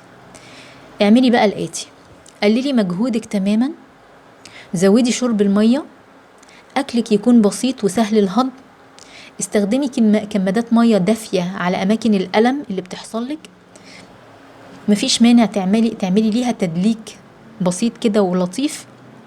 نامي على قد ما تقدري، حتى لو قيلولة نامي، لأن النوم بيقلل التحميل العصبي. اعملي حاجة اسمها جورنالينج. تمام. اكتبي مشاعرك اللي حسيتي بيها النهاردة كل يوم، اعملي الجورنالينج ده، اكتبي مشاعرك، فرغي. أنا قصدا ان انتي تفرغي الضغط النفسي اللي عندك، لان الهجمة غالبا بتكون نتيجة ضغط نفسي حصل لك. والاهم بقى ان انت تبدأي تشتغلي على جسمك ونفسك من قبل الهجمة ما تحصل، يعني ما تستنيش لما تحصل وتدوري على حل مؤقت يسكتها، اشتغلي دايما على الصورة الكبيرة زي ما شرحنا. طيب سؤال تاني، هل لازم اتشخص فايبرو علشان ابدأ رحلة التعافي؟ لا طبعا، الفايبرو مش تحليل. تحليل ايه؟ الفايبرو مش تحاليل يعني. ماشي. الفايبرو مجموعة اعراض، لو لقيتي نفسك انها عندك يبقى جسمك بيطلب منك بداية جديدة. الهدف مش ناخد تشخيص، التشخيص مش ورقة، هي مش ليبل بنحطه علينا، لا، الهدف ان احنا نساعد جسمنا ان هو يرجع يهدى ويرجع لتوازنه من تاني. بداية التعافي متاحة دايما طول الوقت لأي حد، سواء متشخص عنده ورقة تشخيص او ما عندوش، طالما بيحس بالأعراض دي. طالما بيحس بالاعراض دي، يعني ما ينفعش حد يقولك تحاليلك سليمه انت ما فيكيش حاجه وانت حاسه ان انت فيكي مشكله وتقولي ايوه يبقى انا ما فيهاش حاجه. الله، ما انت اللي بتتألمي. رحتي لكذا دكتور وما شخصوش تبقي تايهه. لا، جسمك بيتألم، جسمك فيه الاعراض اللي انا حكيتها دي وشرحتها على مدار اللايف. جسمك فيه الاعراض دي، ابدأي اعملي رحله تعافي معاه حتى لو ما انتيش فايبرو. فهماني؟ طيب، سؤال تاني جه، موجوعة في كل حتة في جسمي ومفيش مسكن بيجيب نتيجة. احنا خلاص بقى عرفنا الألم مش جاي من مشكلة مثلا في العضلة نفسها أو في حاجة واحدة، فالمسكن ينفع يحلها. المسكن دايما بيشتغل على نوع ألم واحد بس. فاهمين فكرة؟ الفايبرو الأعصاب نفسها كلها، يعني الدنيا مفتحة على بعض، وده محتاج نشتغل على تهدئة الجهاز العصبي كله نفسه، مش بس نسكت الإشارة اللي طالعة منه. تمام؟ طيب، فطبيعي ان المسكن ما يجيبش نتيجة خصوصا مع الوقت، والمسكن ما هوش حل زي ما احنا عرفنا. طيب، سؤال تاني جالي، ان انا اتحسنت على الأدوية لكن حسيت بتبلد في المشاعر. طيب، ده شائع جدا، لان أدوية الأعصاب زي مضادات الاكتئاب او مثبطات النوبات بتشتغل على تخفيف الإشارات العصبية، بس للأسف ساعات بتقلل المشاعر بقى كلها، لأن هي المشاعر في النهاية إشارات عصبية. تمام؟ فتلاقي نفسك أقل في الإحساس، أقل في الدافعية، أقل حتى في التفاعل مع الناس. فاهمة الفكرة؟ فتاني، مش ده التمن اللي انت المفروض تدفعيه علشان ما تتألميش. احنا نقدر نهدي الجهاز العصبي بطرق تانية من غير ما نكتم المشاعر. سؤال كمان، الكورتيزون ليه علاقة بالفايبرو وهل بيسوء الوضع؟ بصي، الكورتيزون اللي هو الدواء الكورتيزون بيقلل الالتهاب، تمام، وده بيبقى مغري جدا في وسط الألم اللي موجود في الجسم، لكن مشكلته بتبدأ على المدى الطويل. على المدى الطويل الكورتيزون الصناعي اللي بيبقى داخل من بره بيخلي الجسم يتوقف عن إنتاج الكورتيزول الطبيعي، وده بيسبب مشاكل في محور ال HPA اللي احنا اتكلمنا عنه، وبيزيد من اختلال الهرمونات، فممكن يدي راحة مؤقتة لكن بيزود الطين بلة بعد كده. تمام؟ علشان كده الكورتيزون يتم اللجوء ليه في أضيق الحدود، ولو حصل بنشتغل في نفس الوقت على دعم الجسم بشكل طبيعي. طيب، سؤال تاني، أنا تايهة بين أدوية كتير، تحاليل كتير ومفيش نتيجة، أبدأ منين؟ ابدأي من جسمك، ابدأي من جسمك. مش لازم تستني تحليل يقولك انت فيكي ايه، ومش لازم تستني تشخيص يقولك. ابدأي بأبسط حاجة، ابدأي بنومك، بأكلك، بتنفسك، بشرب المية، بتقبلك لمشاعرك. كل خطوة من دول بتهدي الجهاز العصبي وبتفكك اللخبطة اللي انت فيها، وأنا هنا معاكي علشان أرشدك في الطريق ده خطوة بخطوة لو حابة تنضمي معانا في رحلة تعافي. سؤال تاني مهم، هل المرض ده فعلا بيخف؟ هل في أمل؟ هل في ناس بتتعافى؟ أيوة، في ناس بتتعافى. هل الطريق سهل؟ لا، الطريق مش سهل، خصوصا عليكي وانتي تعبانة، بس في طريق، والطريق مش بنبدأ نمشي فيه لما الألم يختفي. الطريق بنبدأ نمشي فيه لما ناخد قرار ان احنا نهتم بجسمنا وعايزين ننهي الألم ده بقى. مش سهل لكن مش مستحيل ومش صعب برضو. بس اللي هو مش سهل اللي هو نعمله واحنا كده، لا، ما احنا بنعاني تعبانين، طبيعي هيبقى في شوية مشقة في الأول، بس اللي هم المشقة اللي بنعملهم علشان نرتاح، علشان نوصل للراحة. وإن شاء الله هنمشي فيه ونعمله بأقل بأقل وأبسط طريقة دوبل تخلينا نوصل لهدفنا بأيسر الطرق. كل خطوة مشيتها واحدة فينا قررت تهتم، مهما كانت الخطوة دي بسيطة، شافت تغيير. الفايبرو مش حكم نهائي، الفايبرو مش حكم نهائي. مش معنى ان انتي تعبانة دلوقتي ان انتي تحكم عليكي تفضلي تعبانة. الفايبرو رسالة، ومع الوقت ممكن الرسالة دي تبطل وجع لو سمعتيها صح. فده وقت وأوان ان انتي تسمعيها صح. معلش، انتي تعبتي كتير، وتعبتي عشان حاجات تانية كتير، وعشان ناس تانية كتير. ما فيهاش حاجة لما المرة دي تتعبي علشانك انتي، تتعبي عشان انتي اللي ترتاحي. طيب، بخصوص الوزن، خليني بس اتأكد ان التسجيل شغال. بخصوص الوزن، في طبعا اللي وزنهم زايد وقلقانين ان هم مش عارفين يخسوا. ما هو مش عارفين تخسوا عشان في لخبطة في الهرمونات. تمام. اول ما بنظبط الهرمونات دي الجسم بينزل بشكل طبيعي جدا وبدون مقاومة تذكر والله. تمام. بس بياخد وقته. لكن في بقى تخوف تاني، في بنات كتير عندهم فايبرو بس عندهم نحافة. تمام. واول ما بيسمعوا، ودي حاجة مشهورة عند الناس اللي عندها نحافة، اول ما بتسمع كلمة اكل صحي او نظام غذائي متوازن او صحي بيجي في بالهم على طول ان انا كده هخس اكتر. اكل صحي يعني خسسان. ده حاجة غريبة جدا ان يرتبط في دماغنا كلمة الاكل الصحي بالخسسان.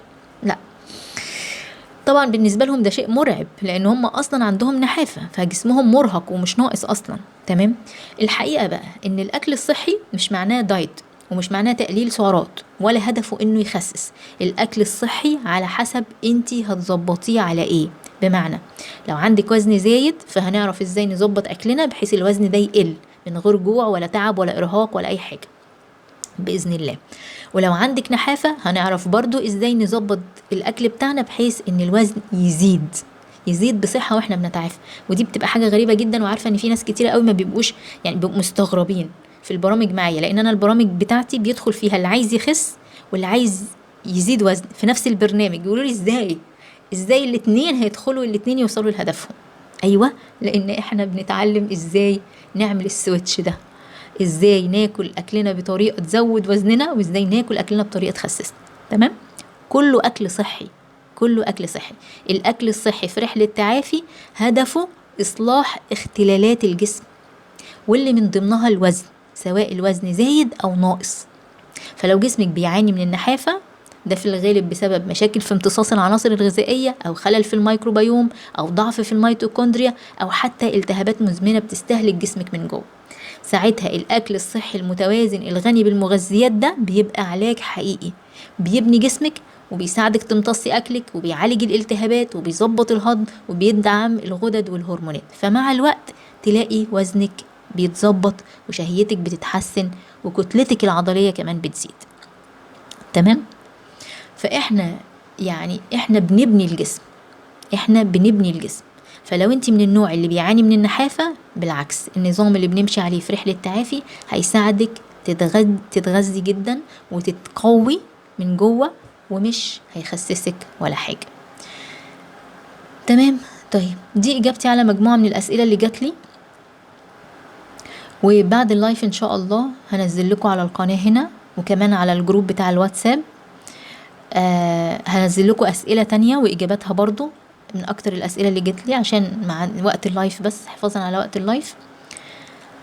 واللي عنده سؤال وانا ما جاوبتش عليه يكتبهولي هنا تحت اللايف. مش يكتبوا في الكومنتات دي، بسم الله ما شاء الله في كمية كومنتات رهيبة، اكيد مش هعرف ارجع لكل الكومنتات دي. هحط بوست تكتبوا تحتيه اسئلتكم، وهجمع الاسئلة برضو وهرد عليها تاني، يا اما بفويس صوتي يا اما بكتابة. تمام كده بعد اللايف ان شاء الله. تمام. طيب دلوقتي بقى فاضل لينا جزئين في اللايف. جزء بيجاوب نبدأ منين دلوقتي ونعمل ايه، تمام، والجزء التاني جزء الهدية. تمام معايا؟ متحمسين ولا تعبتوا؟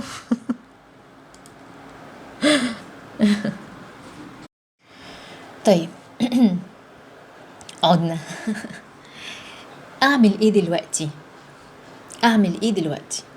اول حاجة، اللي دخل متأخر ما سمعش اللايف، لو سمحتي اسمعيه كله من الاول. تمام، اسمعيه من الاول معلش. ولما توصلي بقى للنقطة هنا دلوقتي دي، اعمل ايه دلوقتي؟ انا عارفة ان بعد كل المعلومات اللي قلناها دي ممكن تحسي ان في طريق واضح، في خريطة، بدأ يبقى معاكي خريطة، يعني بدأتي تشوفي الدنيا، تشوفي الفايبرو، مش يعني اعتقد طب اكدوا معايا، هل دلوقتي بعد اللي شرحته ده بدأتوا تشوفوا الفايبرو من منظور مختلف، ولا نفس المنظور اللي دخلتي بيه اللايف؟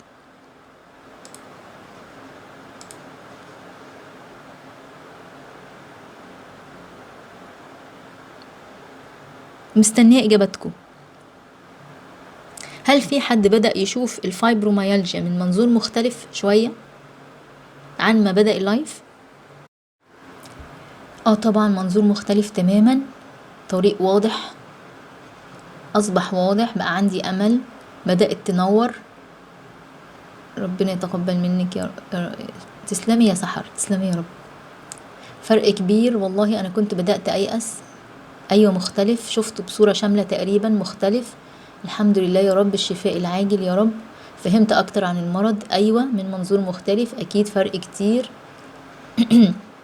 سر العلاج يكمن في المريض نفسه، اكيد طبعا جدا فعلا. اللايف متسجل، ايوه متسجل، اكيد فهمنا اكتر، مختلف شوية، بقى في امل.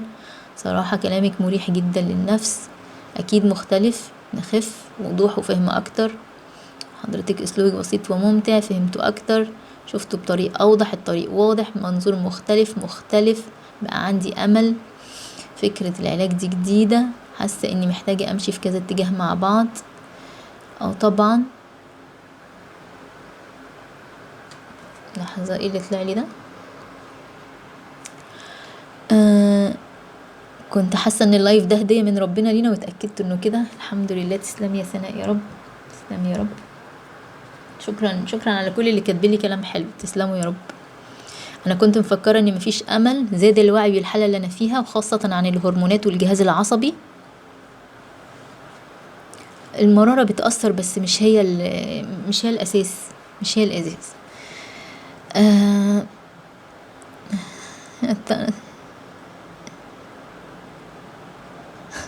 الدنيا اتربطت مع بعض، في طوق نجاة، الموضوع كله إرادة، بس ان انا ابدأ، بقى عندي امل، زاد الوعي،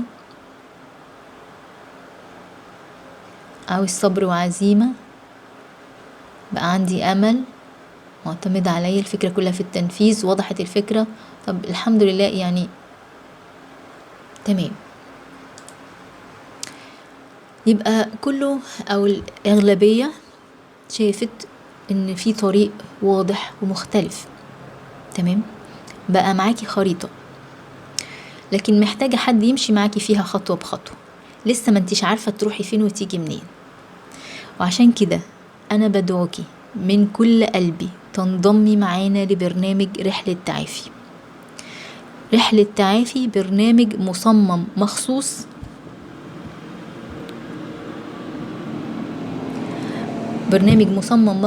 لمريضات الفايبرو.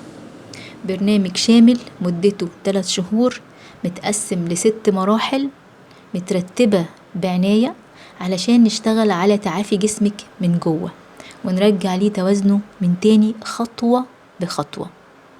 هنشتغل مع بعض على تهدئة الجهاز العصبي والشعور بالألم، محور ال HPA أو محور التوتر اللي اتكلمنا عنه، دعم النوم الجيد، تقليل الالتهابات، دعم الميكروبيوم والأمعاء. هنشتغل على توازن الهرمونات، مقاومة الإنسولين، دعم الميتوكوندريا اللي هي البطاريات بتاعة الجسم، وتقوية المناعة، وتحسين حاجز الأمعاء والدماغ اللي ليهم علاقة كبيرة بالألم والضبابية الذهنية والتشتت الذهني. البرنامج مش بس جسدي، فيه كمان دعم نفسي وسلوكي من خلال تمارين عملية بنشتغل بيها على تهدئة المشاعر وتغيير أنماط التفكير اللي بتغذي الألم، وبنبني سلوك يومي يساعدك تتحركي ناحية التحسن. كل ده بيحصل على قناة خاصة على التليجرام فيها كل الماتيريال أو المواد التعليمية، وفي جروب للنقاش والأسئلة المباشرة معايا، بالإضافة للايفات في كل مرحلة من مراحل البرنامج نراجع فيها مع بعض ونتكلم ونضحك ونهزر ونصحح المسار. والمميز كمان إن كل المواد هتفضلي محتفظة بيها مدى الحياة، يعني البرنامج معاكي مدى الحياة، تقدري تعيدي فيه زي ما انت عايزة. طيب، ولو مش قادرة تنضمي دلوقتي للبرنامج، لو مش قادرة تنضمي دلوقتي للبرنامج ده مفهوم تماما، بس مش معنى انك مش قادرة تنضمي دلوقتي انك مش هتقدري تبدأي تعافي. تعالي ناقشينا، احكي لينا ايه المانع ان انت تنضمي للبرنامج، يمكن نقدر نساعدك او نلاقي حل يناسبك. وفي كل الاحوال لو ما قدرتيش تنضمي، في كنز في المحتوى المجاني متاح ليكي. صدقا المحتوى المجاني كنز متاح ليكي. الدليل المجاني لفهم الفايبروميالجيا وخطوات التعافي أنا منزلاه من شهر تقريبا، وهنزله تاني للي لسه ما شافوش. في كمان ملفات دعم بنزلها كل فترة، وفي البوستات والفيديوهات اللي بنزلها على القناة عندي على اليوتيوب، أو على القناة هنا على التليجرام، أو على قناة الواتساب، أو على صفحتي على الفيسبوك.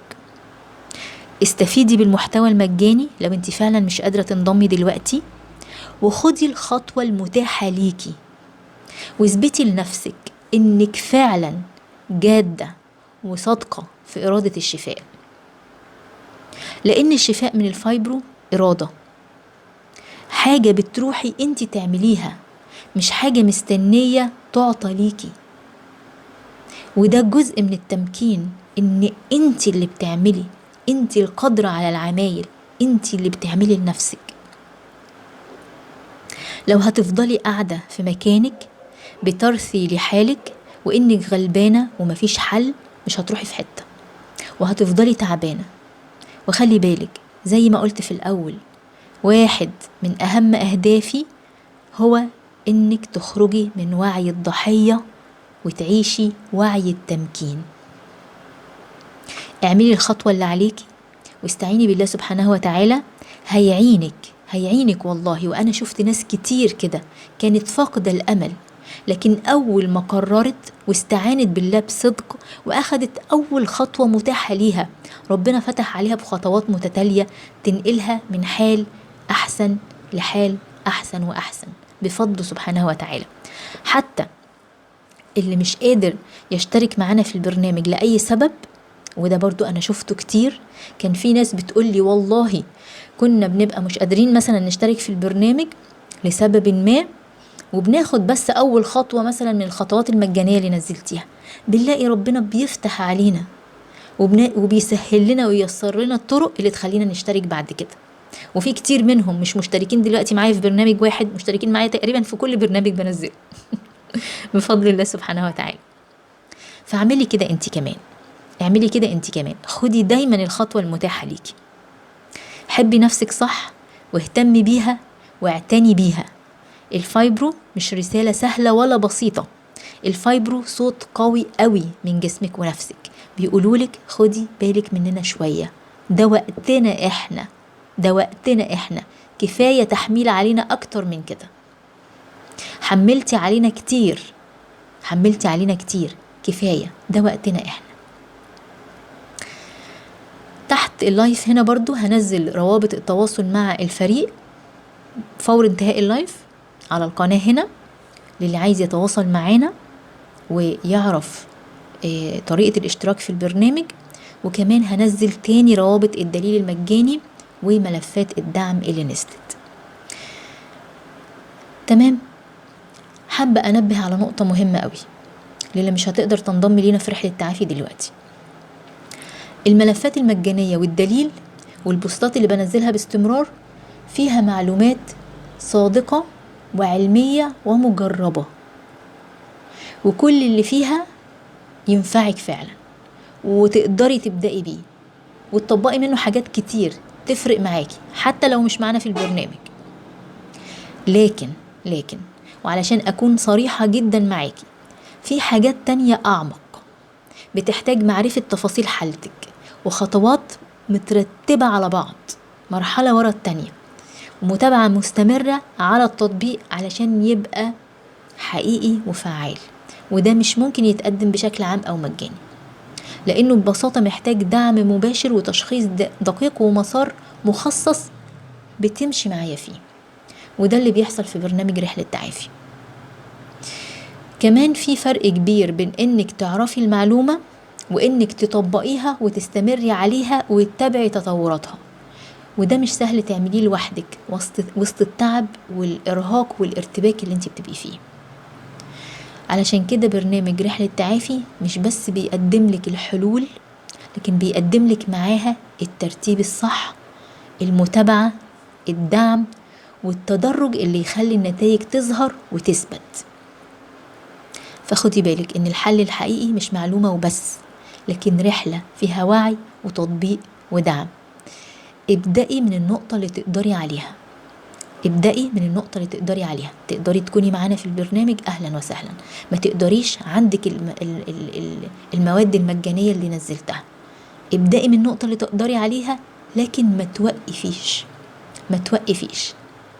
خلصي النقطة وبإذن الله سبحانه وتعالى هيفتح لك باب جديد تدخلي منه لنقطة أعلى وأعلى.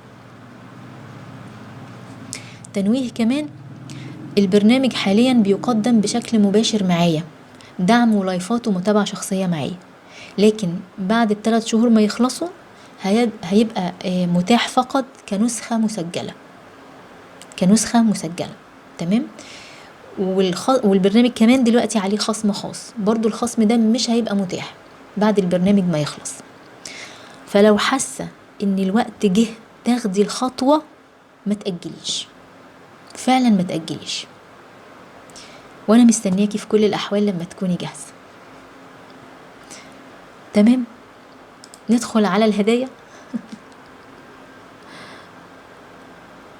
كل التفاصيل بتاعة الخصومات وبكام وكل الكلام ده هسيب لكم رابط التواصل مع فريق الدعم، تواصلوا معاه وهم هيقولوا لكم على كل حاجة.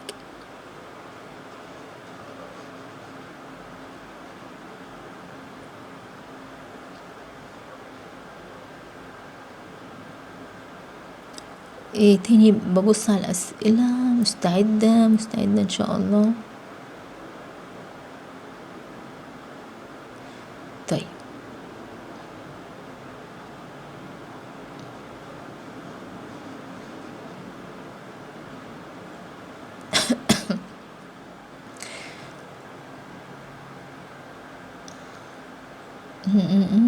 مستعدين يا جماعة للهدايا؟ يلا بقى كله يصحصح كده عشان الهدية.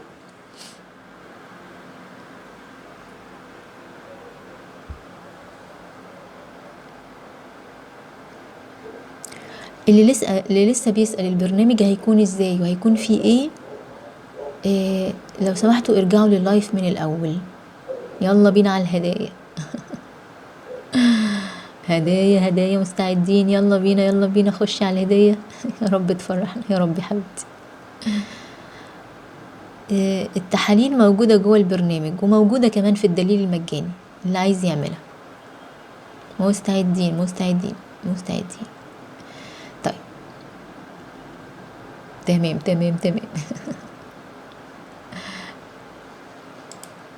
في تقسيط.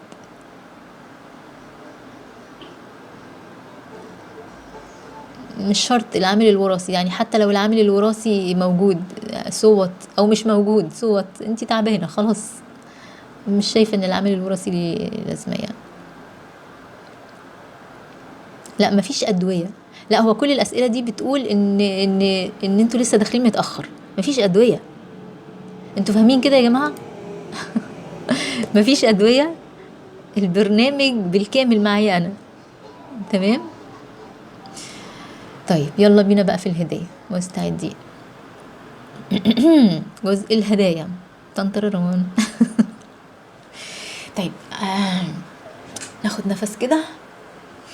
هنعمل مع بعض دلوقتي تمرين فوري للتسكين والهدوء. هنشتغل فيه على تهدئة الكورتيزول ومحور تحت النهاد. تمام. تعالوا نجرب مع بعض، دي أول هدية. تعالوا نجرب مع بعض تمرين بسيط مدته دقيقتين كده، لكن تأثيره عميق جدا. ماشي؟ اوكي. عاوزة كل واحدة فيكم تفصل عن الدوشة اللي حواليها، تقعد في وضع مريح، يعني تحاول تبعد لو في دوشة حواليها، في أطفال، في بتاع، تدخل في أوضة خاصة بيها علشان نعمل تمرين تهدئة العصب الحائر والتنفس الآمن. يلا.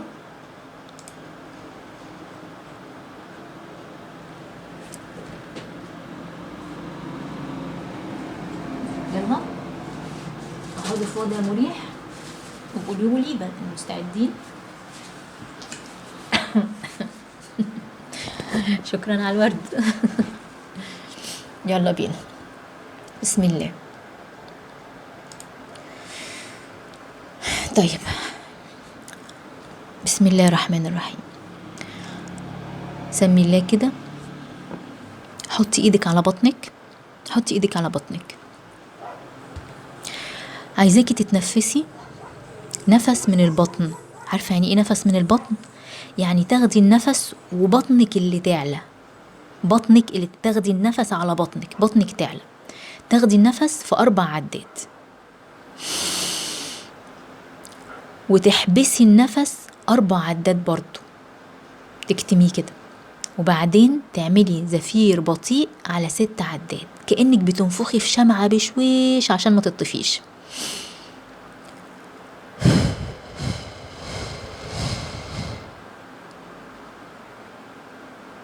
تاني، نفس من البطن 4 عدات،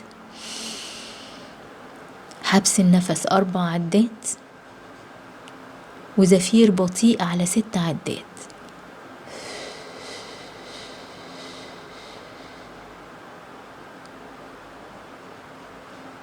كمان مرة، نفس من البطن على 4 عدات،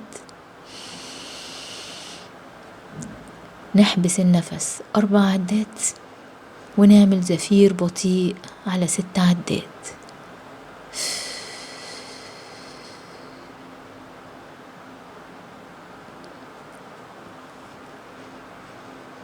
كمان مرة، كرري 5 مرات.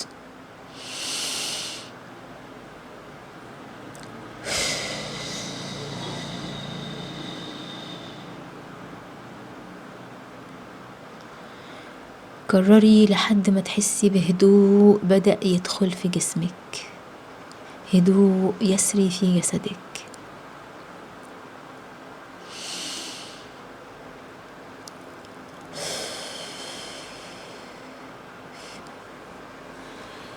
ابدأي دلوقتي احضني نفسك، احضني نفسك. وضعية الحضن، ايدك تبقى محوطاكي كأن حد بيحضنك. احضني نفسك جامد وطبطبي على جسمك، طبطبي على جسمك وتنفسي. احضني جسمك وطبطبي عليه وانتي بتتنفسي بنفس الكيفية اللي احنا قلناها.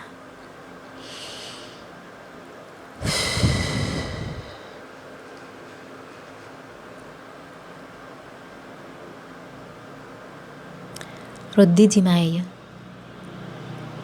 وانتي على الوضع ده، رددي معايا: أنا في أمان تام مع الله.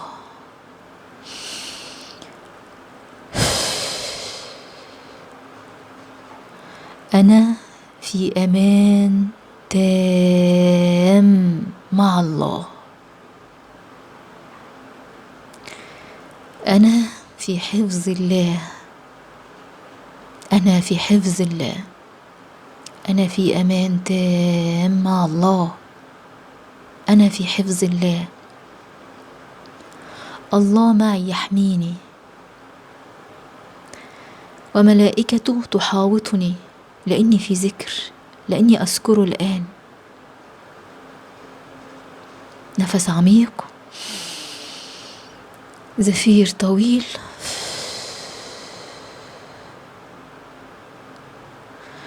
أنا محاطة بالدعم والمحبة الإلهية الخالصة. ربنا معايا، ربنا بيرعاني ويراني ويسمعني.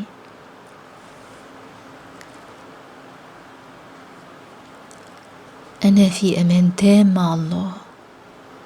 ربنا معايا، بيرعاني ويسمعني ويراني. أنا محاطة بالدعم الرباني، بالدعم الإلهي والمحبة الإلهية الخالصة. الله معي يحميني، الله معي يحفظني. أنا في حفظ الله. أنا في أمان الله. نفس عميق، زفير طويل. شكرا لك يا الله، شكرا لك يا الله، لأنك أنت الله. شكرا يا الله، شكرا يا الله، شكرا يا الله، شكرا يا الله، شكرا يا الله. كرري كرري مع التنفس لحد ما تحسي بهدوء جميل بيسري في كل حتة في جسمك. هدوء في جسمك وهدوء في أفكارك، وانتي حاضنة نفسك وبتتنفسي بهدوء. ورددي: أنا في أمان مع الله. أنا في معية الله. أنا في حفظ الله.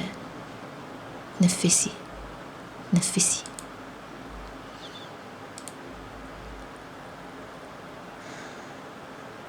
اتنفسي.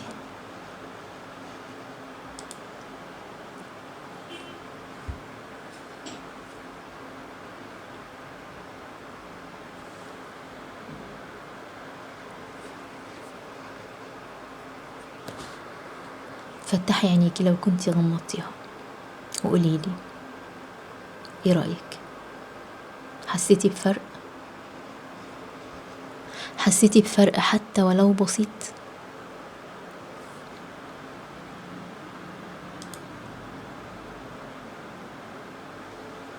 حبايبي، أنا بكيت، أنا جسمي ألم وقل. ربنا يبارك لك.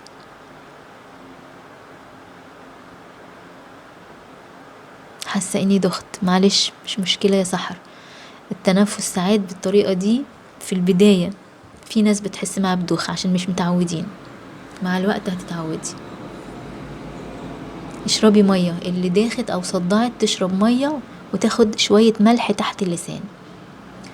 حاسة إني كنت في دنيا تانية. الله، بكيت بسيط بس مؤثر. عايزة أنام، جميل. أنا عيطت، معلش. حسيت بفرق جامد جدا. عايزة أنام، بكيت جدا جدا. رائع، راحة، سبحان الله بحمد. الحمد لله. هدوء جميل وعيط. ملناش غيرك يا رب.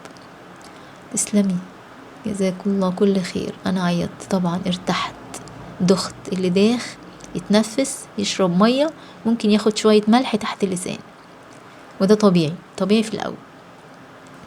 حسيت ان أول مرة أحس إني مطمنة. الله، جميل. التنفس بيخنقني، يعني ايه؟ تسلم يا رب. فرق كبير. حاسة جسمي مشدود. شكرا جدا. حلوة قوي. أول مرة أعمل التنفس صح. بكيت، عايزة أنام بس في شد في الرقبة. حطي حاجة دافية على رقبتك يا هدى. دلكي رقبتك، حطي أي حاجة دافية عليها. صداع في الجنب اليمين من الوجه. اشربي مية خدي شوية ملح تحت لسانك واشربي مية. تسلمي يا خلود، جزانا وإياكم. لا، أثناء الشهيق ننفخ البطن، يعني البطن بتعلى، ده اسمه تنفس بطني من البطن يعني. عارفين التمرين ده بيعمل ايه يا جماعة؟ الله، حسيت ان في باب من السماء انفتح ليا. الله الله الله الله الله، حلو جدا، ارتحت جدا. الله عليكم.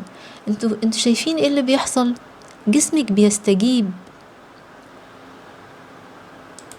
جسمك بيستجيب حتى لو بسيط. ده معناه ان جسمك بيستجيب، مش ميؤوس منه زي ما انت متخيلة. كرري التمرين ده كل يوم، وممكن تكرريه اكتر كمان من مرة في اليوم. التمرين ده ليه مفعول السحر، بس سحر حلال. عارفين احنا عملنا ايه؟ ده الطريقة الطبيعية اللي واحنا اول ما اتولدنا بنتنفس بيها يا جماعة. التنفس البطني ده، مش ملاحظين ان الاطفال الصغيرة، لاحظوا كده، اللي عنده بيبي صغير او متاح ليه يعني حد من قرايبه معاه بيبي صغير، يركز في طريقة تنفسه، هيلاقي ان بطنه بتعلى وبتنزل مع التنفس. ده التنفس الطبيعي لينا، اللي بيخلي جسمنا في حالة امان، بيحسس جسمنا بالامان والراحة. كل ما بنكبر وضغوط الحياة بتزيد، كل ما تنفسنا بيبقى سطحي، بنتنفسه من فوق، من تلك الرئة اللي فوق.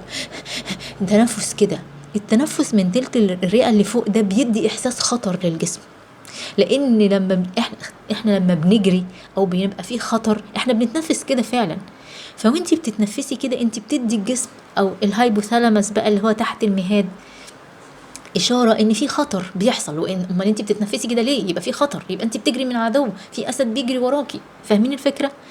لما بنرجع احنا نتنفس تاني التنفس الباطني ده، بندي الجسم اشاره ان احنا مطمنين وهاديين ومفيش خطر ولا حاجه، فيبدا الجهاز العصبي يهدى. كل ما هتعملي كده، فاكرين قاعده 1%؟ كل ما هتعملي كده وجهازك العصبي يتحسن ولو 1% كل يوم، كل ما ده هيبقى ليه أثر كبير عليكي بعد كده. فهمنا الفكرة؟ حبيتوا التمرين؟ تسلموا يا رب، تسلموا يا رب. مش هتعرفي تعمليه تاني لوحدك، خدي اللايف هيفضل موجود، انا مش هشيله. اللايف هيفضل موجود، تقدروا تفتحوه في اي وقت. اعرفي دايما هو موجود عند انه دقيقة يعني في اللايف، واسمعيه واعمليه تاني مع اللايف. واللايف لو حابين تشاركوه مع اي حد يهمكم امره، اتفضلوا. حابين تشاركوه على جروبات، اللايف ده يعني اللايف ده مجاني والوجه الله سبحانه وتعالى. نظام الغذاء، يعني نظام غذاء ما هو السؤال ده برضو يا شيماء انا جاوبت عليه بالتفصيل من اول اللايف. الدليل المجاني فيه ازاي ناكل بحيث ان احنا نخفف الاعراض ونخفف مشاكل الفايبرو كلها. نعمله كم مرة في اليوم؟ والله يا نسرين اعمليه على قد ما تقدري. عرفتي تعمليه 2 3 5، ممكن تعمليه بعد كل صلاة، جميل، تمام، جميل. او التنفس والحصن رائع، يا رب تكون بداية خير بإذن الله. انت عسل، شكرا، صوتك مريح، شكرا شكرا شكرا. طيب ايه رأيكم في هدية كمان؟ حد يحب ياخد هدية كمان؟ على فكرة احنا لسه ما قلناش الهدية الأساسية وما قلناش كلمة السر لسه. في ناس بدأت تطلع افتكرت ان دي الهدية بس، غلطانين، فاتكوا كتير. طيب تسلموا يا رب. طيب يلا هدية كمان، ماشي. هدية دي جميلة قوي، انا بحبها قوي. كم واحدة فينا ما بتعرفش تنام كويس؟ نفسها ولو في كام ساعة نوم هادي ومريح تقوم منه فايقة مش تعبانة. عارفين فاكرين النوم الحلو الجميل ده اللي كنا بننامه واحنا صغيرين ومش شايلين هم للدنيا؟ ما تشيليش هم، ارمي حمولك على الله، الدنيا ليها صاحب. احنا كل اللي علينا ان احنا نسعى نعمل احسن ما نستطيع حسب مقدرتنا وبس. وربنا سبحانه وتعالى هو اللي بيقدر وهو اللي بيحكم، وهو اللي بيثيب مش البشر، فخففي عنك. طيب المهم فاكرين النوم الحلو الجميل ده؟ تعالوا نحاول نستعيد ولو جزء منه تاني.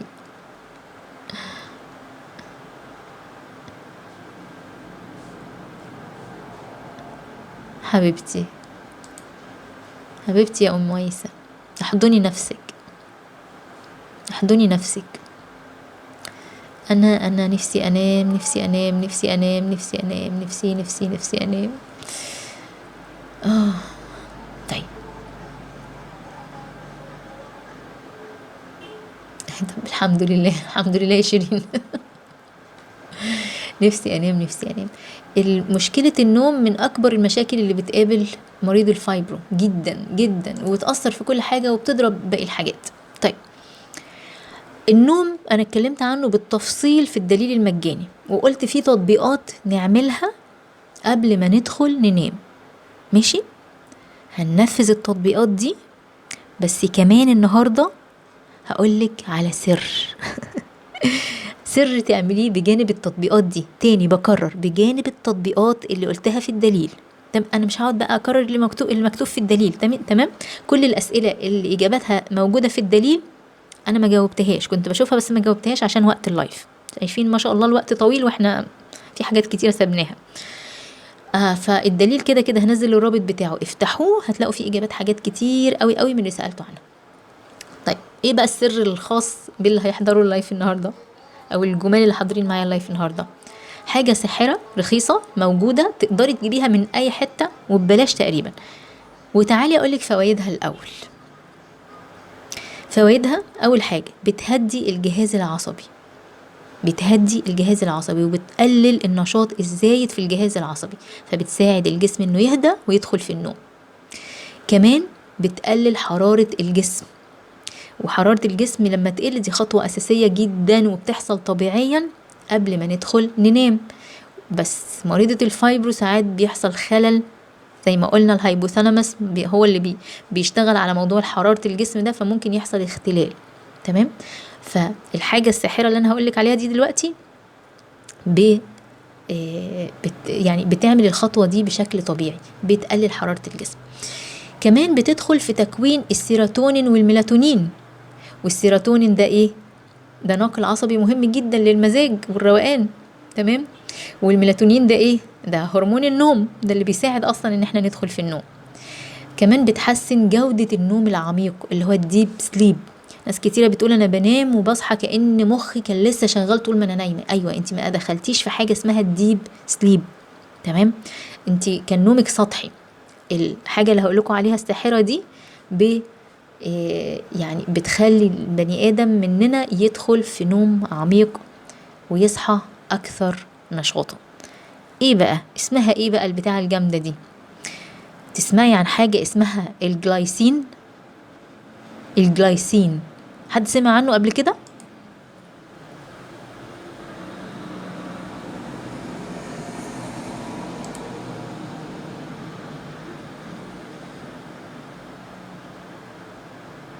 لا لا لا، انتوا سامعين صح؟ عشان في ناس بتقول الصوت فصل.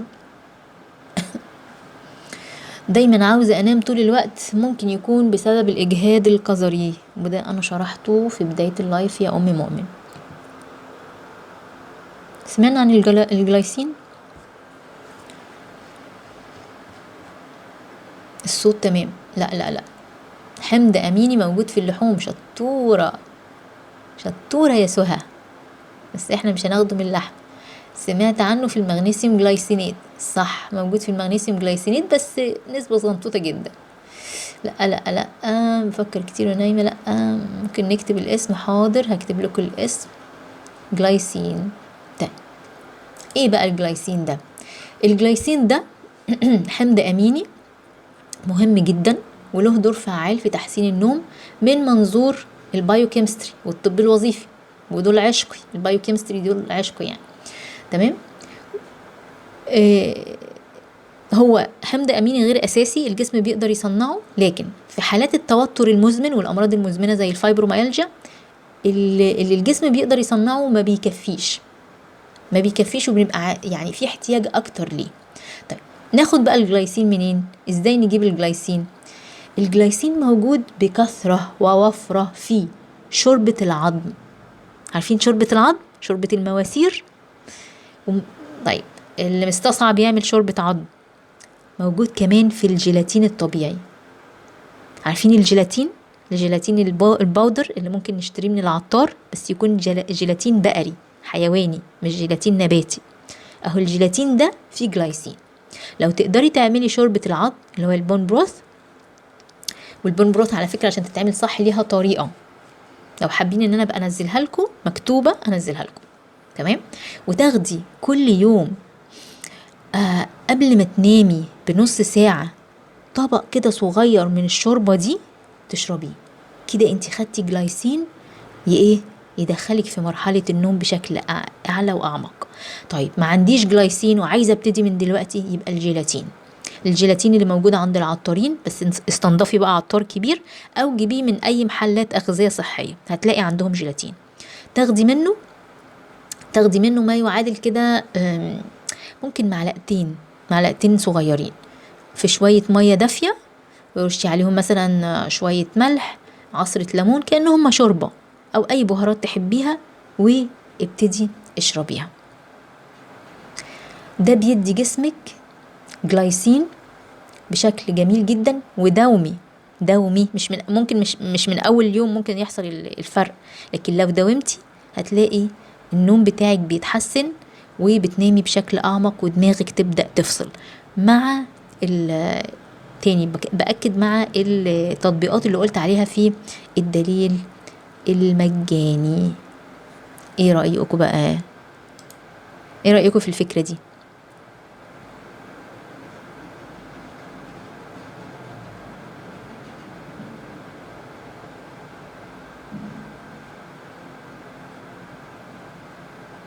لا مش يعني ايه سخن الجسم، لا مش هيسخن الجسم.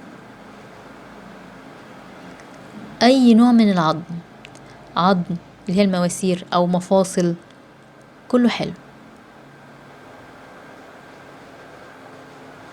لا الفكرة وصلت يا جماعة. الجيلاتين انا دلوقتي بتكلم عن الجلايسين اللي هو حمض اميني، اللي هو نوع من انواع البروتينات. ده ليه صفة معينة خاصة بتخلي النوم مريح، تمام. البابونج جميل، نشرب بابونج مفيش مشكلة، من المهدئات برضو. لا مش هيزود الوزن. موجود في اللحوم، بالذات اللحوم اللي هي الأعضاء، تمام، والمفاصل واللي اسمها ايه ديت الكوارع والحاجات اللي زي كده، وموجود في شوربة العظم، وموجود في الجيلاتين، وموجود في الكولاجين، كل ده فيه جلايسين. تسلمي يا رب. حاضر هكتب لكم اسم. ما بيزودش الوزن. ليه يزود الوزن؟ ده بروتين.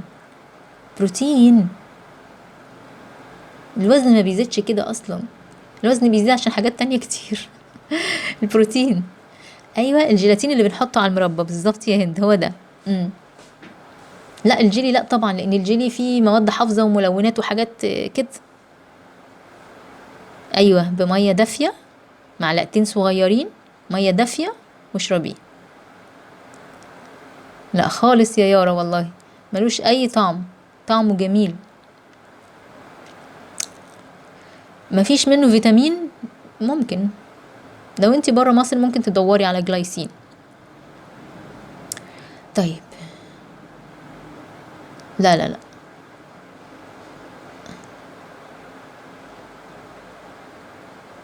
طيب معلش، اللي وقعت منه حاجة يسمع بقى اللايف، انا جاوبت اكتر من مرة على كل الاسئلة. جربوا الوصفة دي خطيرة، تمام. لا البوليت بروف مش مصدر ليه. البوليت بروف دي قهوة وزيت جوز هند او زبدة، مش مصدر لأي بروتين اصلا. طيب ايه رأيكم ناخد ناخد هدية كمان. ناخد هدية كمان.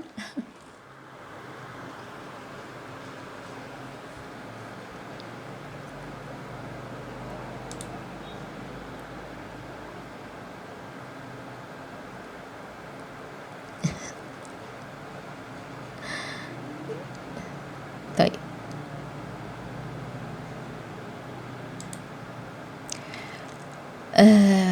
من أكبر المشكلات اللي بتقابل مريضات الفايبرو برضو هي الإخراج وعدم الراحة في الجهاز الهضمي، صح؟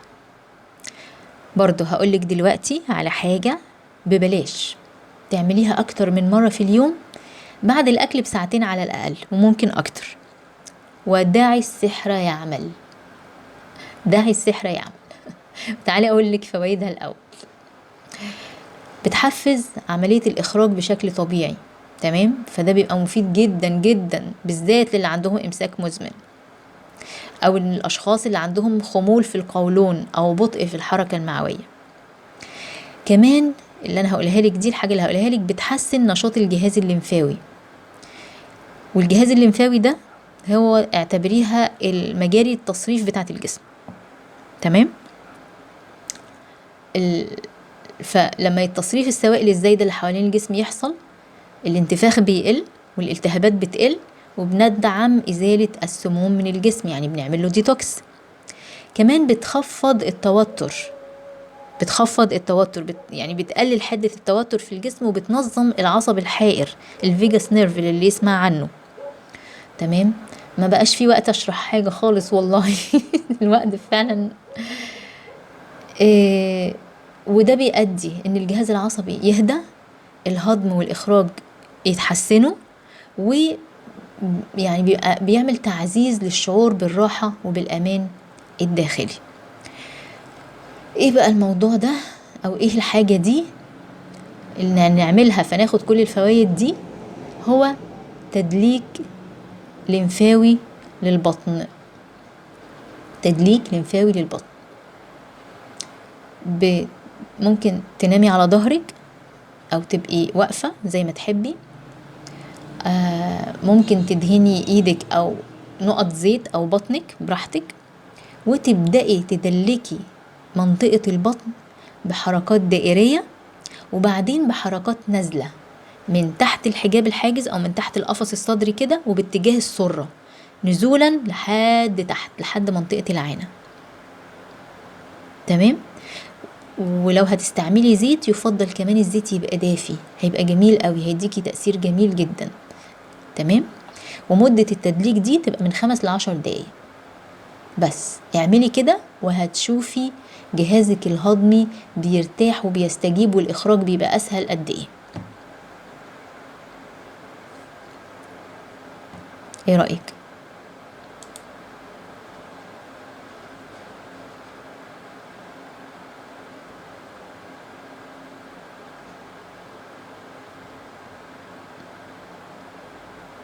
ايه رأيكم؟ زيت زيتون، زيت سمسم، زيت خروة، زيت جوز هند، اي زيت متوفر مش متوفر عندك يا ستي اعملي بزيت عباد او اي زيت، بس لو زيت طبيعي طبعا يبقى افضل، تمام؟ طيب ممكن كمان يعني تزودي التأثير بان انت تحطي كمادات دافية بعد التدليك بعد التدليك على المنطقة دي، تمام؟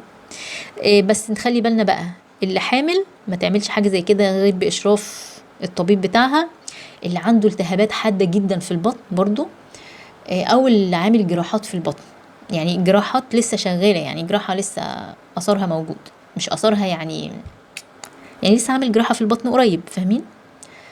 نخلي بالنا. طيب ال3 هدايا اللي فوق دول بصراحة هم جم كده، يعني جم سريعا وانا بحضر اللايف، حبيت ان انا اضيفهم، لكن اصلا كان في هدية اساسية في اللايف. ودي هتبقى الهدية الرابعة. هنزل ان شاء الله بعد اللايف روشتة اسمها روشتة الاستشفاء من التيبس الصباحي. ملف عملي فوري مبني على الطب الوظيفي هيساعدك تبدأي حالا من مش يعني يحل معاكي مشكلة التيبس الصباحي اللي بتحصل لناس كتير. الناس اللي بتحصل لهم مشكلة التيبس الصباحي عارفين ان ده اسمه تيبس صباحي. لو انتي مش عارفاه يبقى مش بيحصل لك. طيب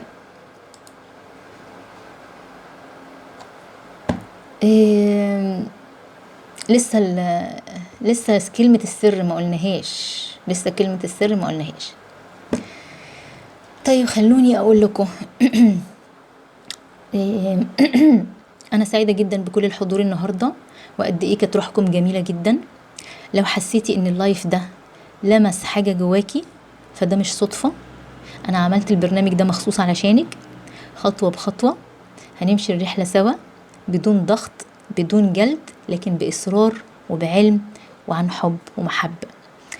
برنامج رحلة تعافي مفتوح للاشتراك من دلوقتي، وعليه خصم مميز ومتاح للتقسيط، وكمان هيبقى فيه هدية للي حضر اللايف معايا للآخر، خصم إضافي لمدة 48 ساعة.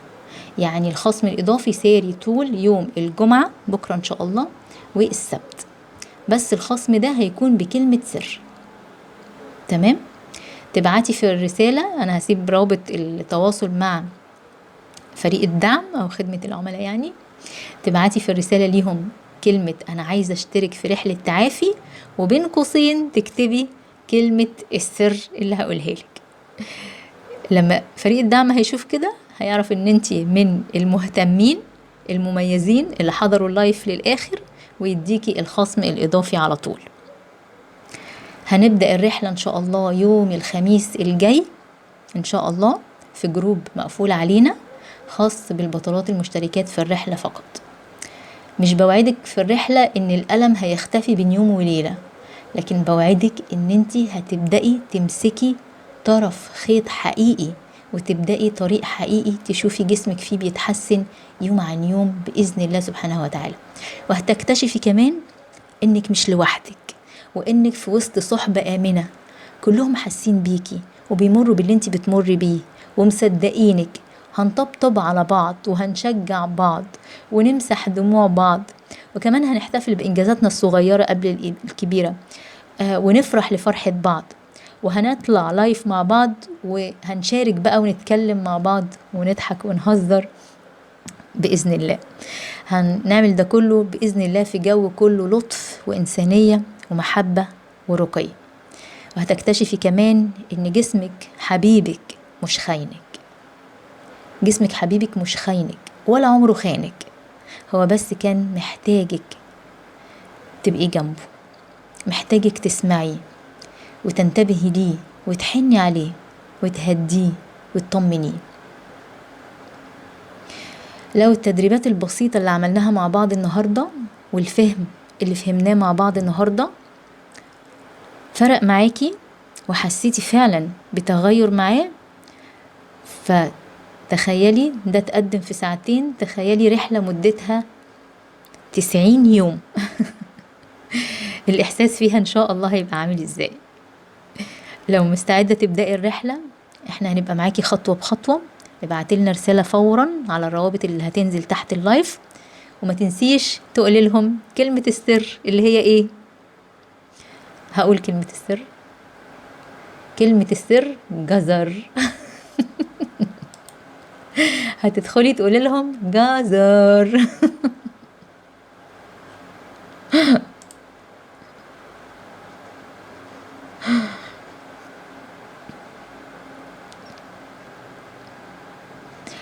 اللي اشترك اصلا يا يارا هقول لكم على الجروب، اللي اشترك بدري هو اكبر حد استفاد. جزر، لا ما تكتبوش جزر هنا، جزر ما تغششوش بقى الناس.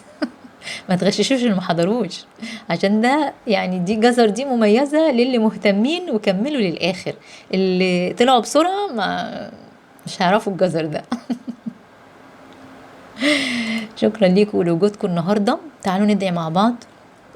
اللهم ارزقنا الشفاء والعافية، ودلنا على طريقها، وبارك لنا في هذا الطريق، وارزقنا القوة للمضي فيه والصبر عليه بفضل من عندك يا رب العالمين. متشكرة ليكم جدا، كنت سعيدة جدا وأنا معاكم.